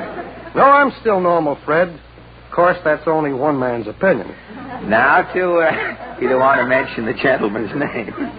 Now, to make this a real radio interview, Billy, we'd like to have you give us a few highlights from your colorful career. Certainly, Fred. Now, first I went... You were born, you adolesced. At an early age, you became the world's champion exponent of shorthand and typing. Yes, then I really Then you became a songwriter. You wrote such hits as That Old Gang of Mine, Don't Bring Lulu, Me and My Shadow. Yes, and then I really produced musical shows. You startled the amusement world by opening New York's first theater restaurant, the Casino de Paris. Then you, Now, wait a minute, Fred. Who's interviewing whom? Well, I'm sorry, Billy. I was carried away by your colorful career. Say, tell me, what was your first gigantic production in the theater? A musical trifle called Jumbo, starring Jimmy Durante and an elephant. Whatever became of the elephant, Billy? Well, I don't know, Fred. You know how it is, and I've been busy, and we sort of drifted apart. You know, that show Jumbo always puzzled me. I never figured out how you could tell Durante and the elephant apart. It was easy, Fred. One of them worked for peanuts.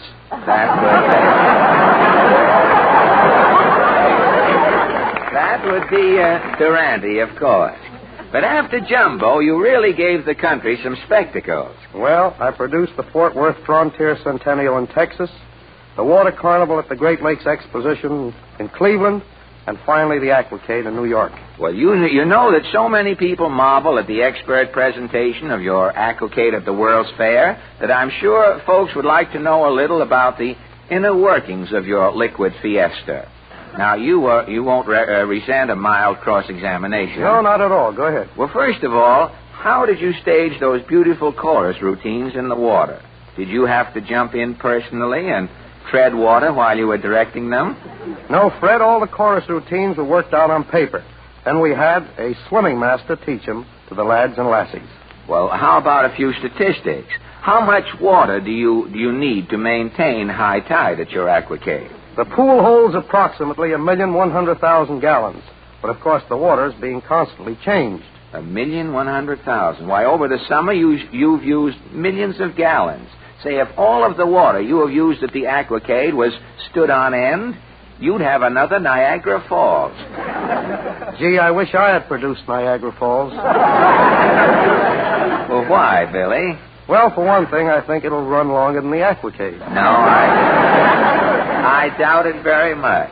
But what about the attendance figures on your flooded follies to date? Can you recall the figures offhand? Yes, Fred, and I'm rather proud of them. The Aquacade is probably the biggest hit in the entire history of show business. So far, it has played to a little over 4,800,000 people. Well, is that more than AB's Irish Rose play, too? Yes, sir. It's even more than the Yankees, Giants, and Dodgers combined played to all last season. Say, perhaps the Yanks will take a tip from you. Next summer, they may flood the stadium. They could tie some water wings on Joe DiMaggio and use 3 chorus girls in the infield.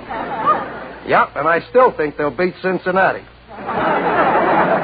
Yes, if they beat them on land, they ought to beat them on sea. But tell me, Billy, when the Aquacade closes next week, what are you going to do with all of that used water you're going to have on your hands over there? Well, I haven't decided yet, Fred. Have you any ideas? Well, I know that you can't turn that much water loose in Flushing, or it's going to look like it did before Grover siphoned it off. I think I'd better hold on to it, Fred. You know, the fair starts again in the spring, and I'm presenting a new show at the Aquacade. And I'm sure it'll be the talk of 1940. Confidentially, now this is off the record, that thing Al Smith likes to look at once in a while. Will you tell me one thing? As the creator of the Aquacade, did you ever go for a swim in it yourself this summer? Confidentially, I hate the water. You hate the water? Well, on those hot days, you didn't even take off your shoes and stockings and get in a little bunion dunking? No, sir. No, sirree. Everybody around the show used to undress and go for a dip, but not me. You were the little man who wasn't bare, huh? Well, thanks a lot for this verbal splashing. Now, before you go, how about a preview of the next idea that the Rose imagination has on the fire at the moment? Well, I have one little notion. A musical comedy in the sky. Chorus girls in parachutes. 64 airplanes doing a Roxy dance routine. Toscanini directing Boraminovich in a Zeppelin. Oh. Vice versa. I think it has possibilities. Well, you might have to let out the sky a little, but say to Billy Rose, that's nothing. Have you any other ideas? Well, I have a proposition to turn the steamship Normandy into a nightclub. Say, you could use the Weehawken ferry as a busboy. But I guess this is all floating trivia you have beached mentally for the nonce. Yes, Fred. When the Aquacade closes, I'm launching the biggest project of my career. It's something so terrific it has me worried. Worried? You're not going to put vaudeville in the Grand Canyon. No, Fred. I'm going to get married. Married? Oh, boy, what a wedding that'll be. 600 bridesmaids, 2,000 ministers, 8,000 musicians playing the wedding march, the bride wearing Tiffany's new building on her third finger, and the botanical gardens for a corsage, people throwing old Tom McCann shoe stores at your boat. Say, this is going to be the biggest wedding the world has ever known. Am I right, Billy? No, Fred, you're not. I'm not? No, we're just going to have a simple ceremony. Then we're going to find a nice, quiet spot for a honeymoon. Billy Rose, the great producer? Yeah, the great producer. Did you ever hear of a husband having anything to say about the wedding? I get it. Good night, Fred. Good night, and thank you, Billy Rose.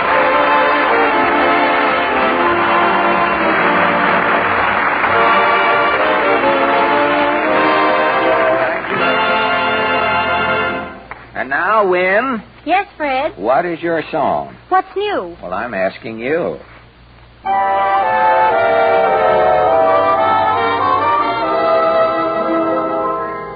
What's new? How is the world treating you? You haven't changed a bit. Lovely as ever, I must admit. What's new? How did that romance come through? We haven't met since then. Gee, but it's nice to see you again. What's new? Probably I'm boring you, but seeing you is grand, and you were sweet to offer your hand. I understand, but you, pardon my asking what's new. Of course you couldn't know. I haven't changed, I still love you so. What's new? Probably I'm boring you, but seeing you is grand, and you were sweet to offer your your hand, I understand. Adieu. My asking what new? Of course you couldn't know.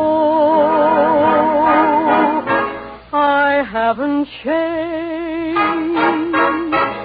I love you so. I do.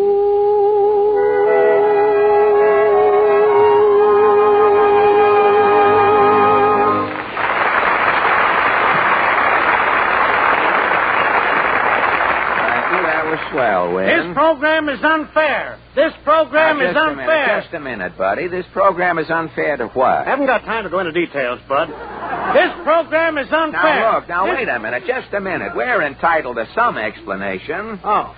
Well, you see, I'm a member of the Life is Real, Life is Earnest, and The Grave is Not Our Goal Society. Oh, incorporated? You are, huh? Yes, sir, and we're picketing all radio programs of the frivolous type. If you're educational, okay. If you're cultural, okay. If you're promoting the public welfare, okay. Otherwise, this program is unfair. Harry, Look, quick, my please. friend, listen. Don't you think advice on fighting a cold at this time of the year is promoting the public welfare? Well, that all depends. Let's hear how you go about it. Yes, surely. Ladies and gentlemen, at the very first sign of a cold, take sparkling Sal Hepatica. Because Sal Hepatica helps fight a cold faster. Most people, and you're probably one of them, take a laxative when a cold threatens. But some laxatives work so slowly it's hours before they're effective. And speed in fighting a cold is mighty important. Now, Sal Hepatica, as so many physicians will tell you, is not only quick and gentle acting, but in addition, it speedily helps nature counteract the acidity that usually accompanies a cold. That's why Sal Hepatica helps faster. So get an economical bottle of Sal Hepatica from your druggist before another day goes by. Then, whenever anyone in your family feels a cold coming on, show them this intelligent modern way to help fight that cold faster. With Sal Hepatica.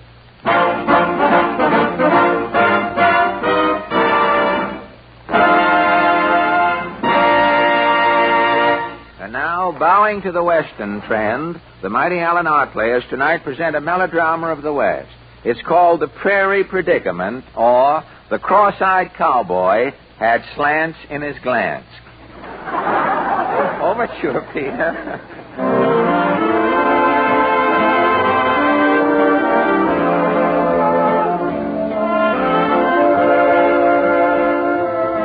South of the border, down Mexico way, I'm singing in B flat. I want to sing it in A.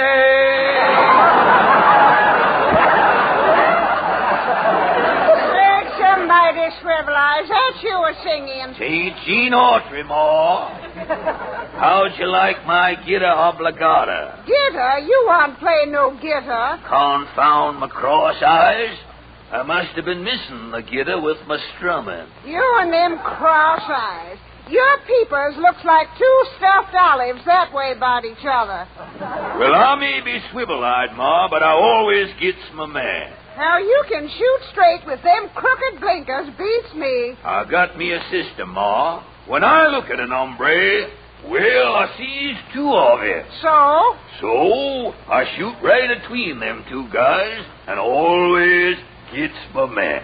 About time you quit shooting and got to earning. Well, I'm fixing to get some money, Ma. Well, you better quit fixing to get and get to getting to get. Well, I'm fixing to get. Yeah, well, Sheriff Todd sent word again. Yeah. If you ain't got the mortgage money on this shanty by noon, out you go. Out we go, Ma. Out you go, Swivel Eye. Me and the sheriff's got plans.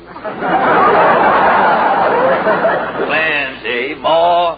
You ain't got no more oomph than a busted French horn. Well, you ain't no narcissy. I'm sorry I ever married you. If it weren't for my cross eyes, you wouldn't have got the chance. You sweet-talked me into it at the dance, didn't you? I was proposing to the gal next to you, Ma. The little gal with the burlap snood. You accepted me. Well, I was hooked. Oh, well, wrangling ain't getting us nowhere. We'll be dispossessed for noon. I'm gonna get us some chips, Ma. I got some boys a coming up here later for a poker game. You gambling again? I'm feeling lucky, Ma. I'll win the mortgage money and enough to boot to buy you a new handle for your butter churn. You won't have to take off your stockings no more to get in that churn with the curds and ball the jack. Somebody's to the door, Ma. On three. Good morning, folks. Yippee, it's a tenderfoot, Swivel. I got your kivvies, stranger. Put down that gun. I'm telling you to get. All right, I'm going. Not you, Ma. You was looking at me. But I'm talking to him. Talking to me? You heard me. Who, me? No, him. Confound my swivel eyes. Now, look, stranger. Yes? I'm closing my eyes. Yes? I'm starting to talk. Yes? I'm talking to you. Fine. Who be you, bub? Well, Nipley's my name, Bob Nipley. You got truck with Swivel Eye Allen, bub? Yes. Now, I know your reputation, Swivel Eye, a cross-eyed desperado who's never missed a shot. That's me. You will be a great attraction at my auditorium. I can pay you $200 a week. $200 what? Dollars. What's dollars? Well, it's money, Ma. Looks like lettuce, only it's dry. I can pay off the mortgage and keep the Sheriff Todd from foreclosing. Can't I, Mr. Nipley? Yes, indeed. Now, you understand, of course, that all my curiosities are authentic. I'll have to check on your prowess. Well, I'm cross-eyed, ain't I? Yes. And I'm a sure shot. Well, with those cross eyes, how do you do it? It's my system, Mr. Nipley. When I aim, I see two of 'em a man. I shoots between 'em, and I never miss. Well, I don't believe it. Well, I can show you. Now, here's my gun, you see? Yes? Here in my hand. Yes? I see two of you. Yes? I aim right between you, and... Yes? Oh, you drop dead. So I do.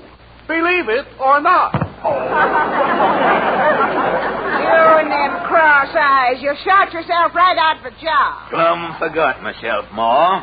Well, I'll put the body in the closet. Here, set me down. Confound my swivel eye. Come on. In you go, Mr. Nipley.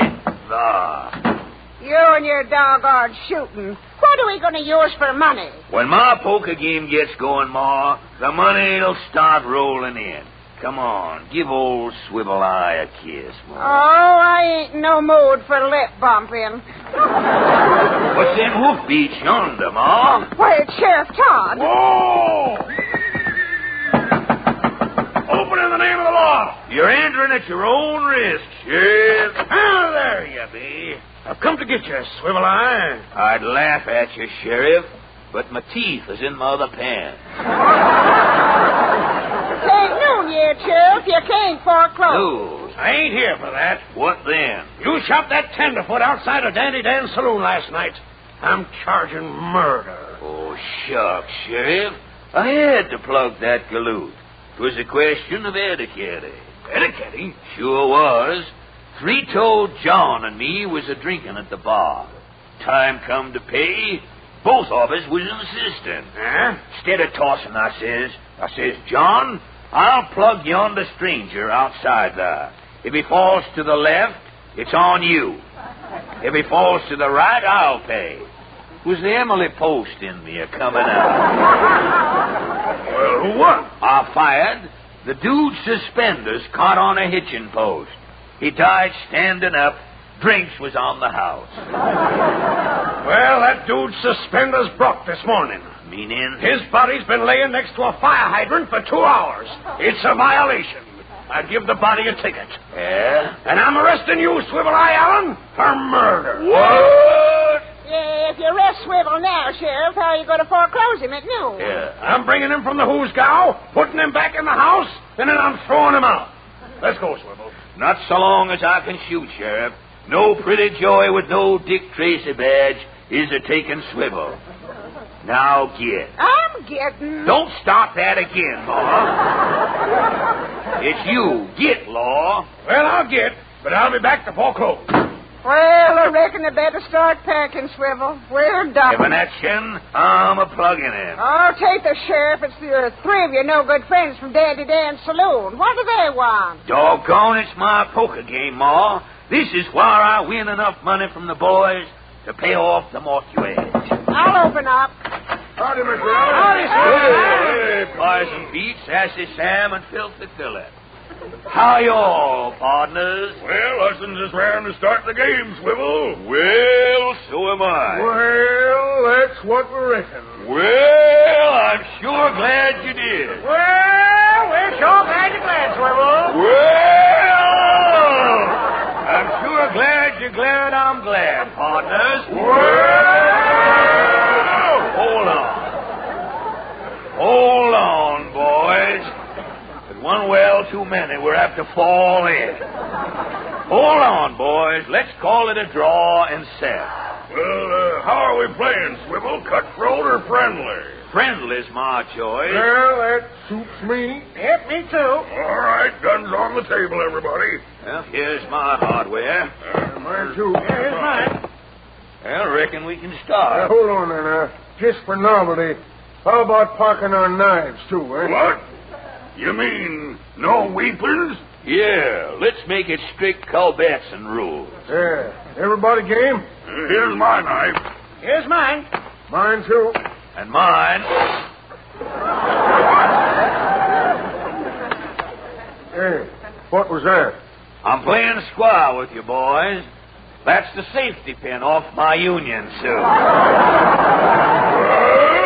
reckon I can cut for deal. Now, hold on, Filthy. Tain't that I don't trust you. Here, you ain't a-hinting I'm holding out, Swivel. The last time you played poker without weapons, Filthy, 4 men was found dead. Well... Antoine from Hardening of the artillery. Now, see here, you can go on and search me if you want to. And I do want. I'll feel around you, mate.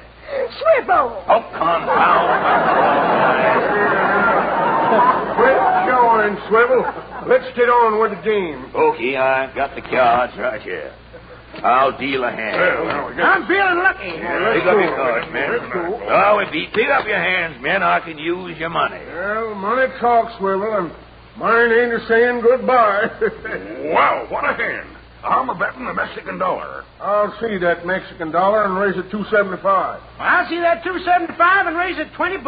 Boy, what are you doing, Swivel? I'm a little short of money, boys. I'm betting more here. No short-changing, Swivel. Okay, then, I reckon I gotta see you fellas with chattels. I'm betting my shanty and raising you my RFC loan. Now, what do you do? Well, I'm out. Yep, me too. No, wait a minute. I'm seeing that, Swivel, and I'm a-raising you $500.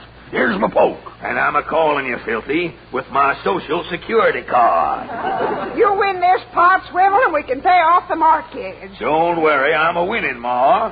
What are you holding, Filthy? Read 'em in wheat, Swivel. 3 aces. Here's my hand. Here's mine, Filthy. You lose. No, sorry, sir, Swivel. I got you beat. Now, look here. Got me beat? Yes. Why, you ornery, take that. Oh. Got me beat. Well, he did have you beat, Swivel. You too, Sassy Sam. Take that. You got anything to say, Parson Pete? Not right now. In case you do later, take that. Rake in the money, Ma. We can pay the mortgage now. The shanty's saved. You sure was lucky, Swivel. Filthy had 3 aces. But look at my hand. Sakes almighty. Filthy did have you beat, Swivel. What? You only got 2 kings. 2 kings? Not the way I see it. With my cross eyes, I see 4 kings. And what I see, I've got. Then when Filthy put down his 3 aces... I saw 6 aces. Well, then That's why I shot him. No card shopping scum is rooking Swivel Eye Allen.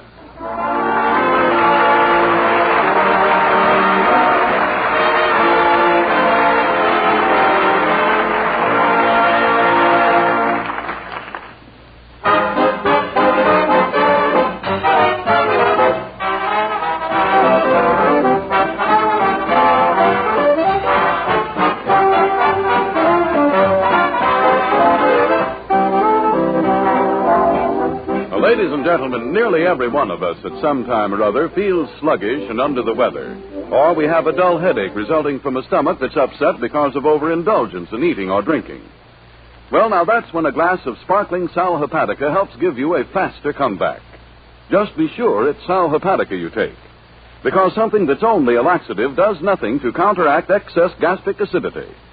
But Sal Hepatica, as so many physicians will tell you, not only brings you speedy, gentle relief, but it also counteracts excess gastric acidity. And that chases that sickish feeling fast. So get an inexpensive bottle of Sal Hepatica at your drugstore tomorrow. Remember, you look your best when you feel your best. When your step is light and your spirits are high. And you feel better faster when you take gentle, quick-acting Sal Hepatica.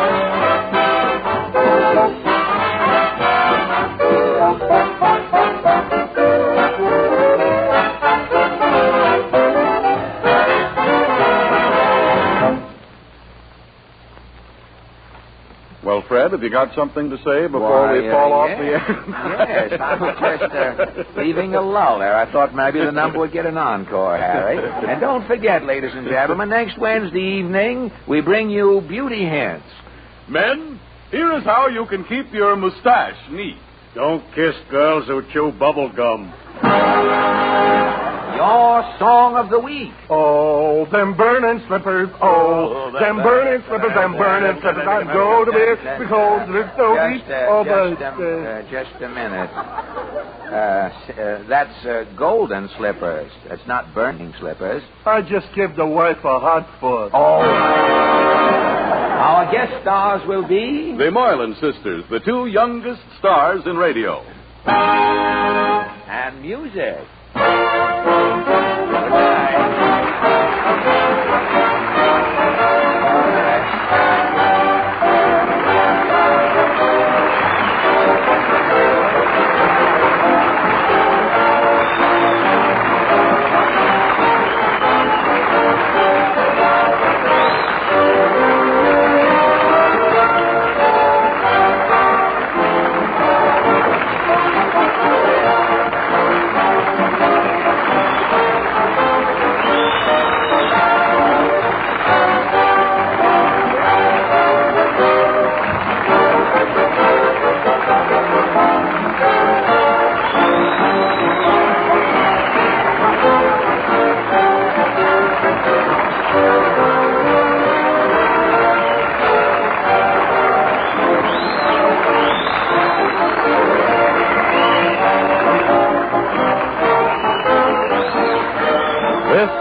National Broadcasting Company.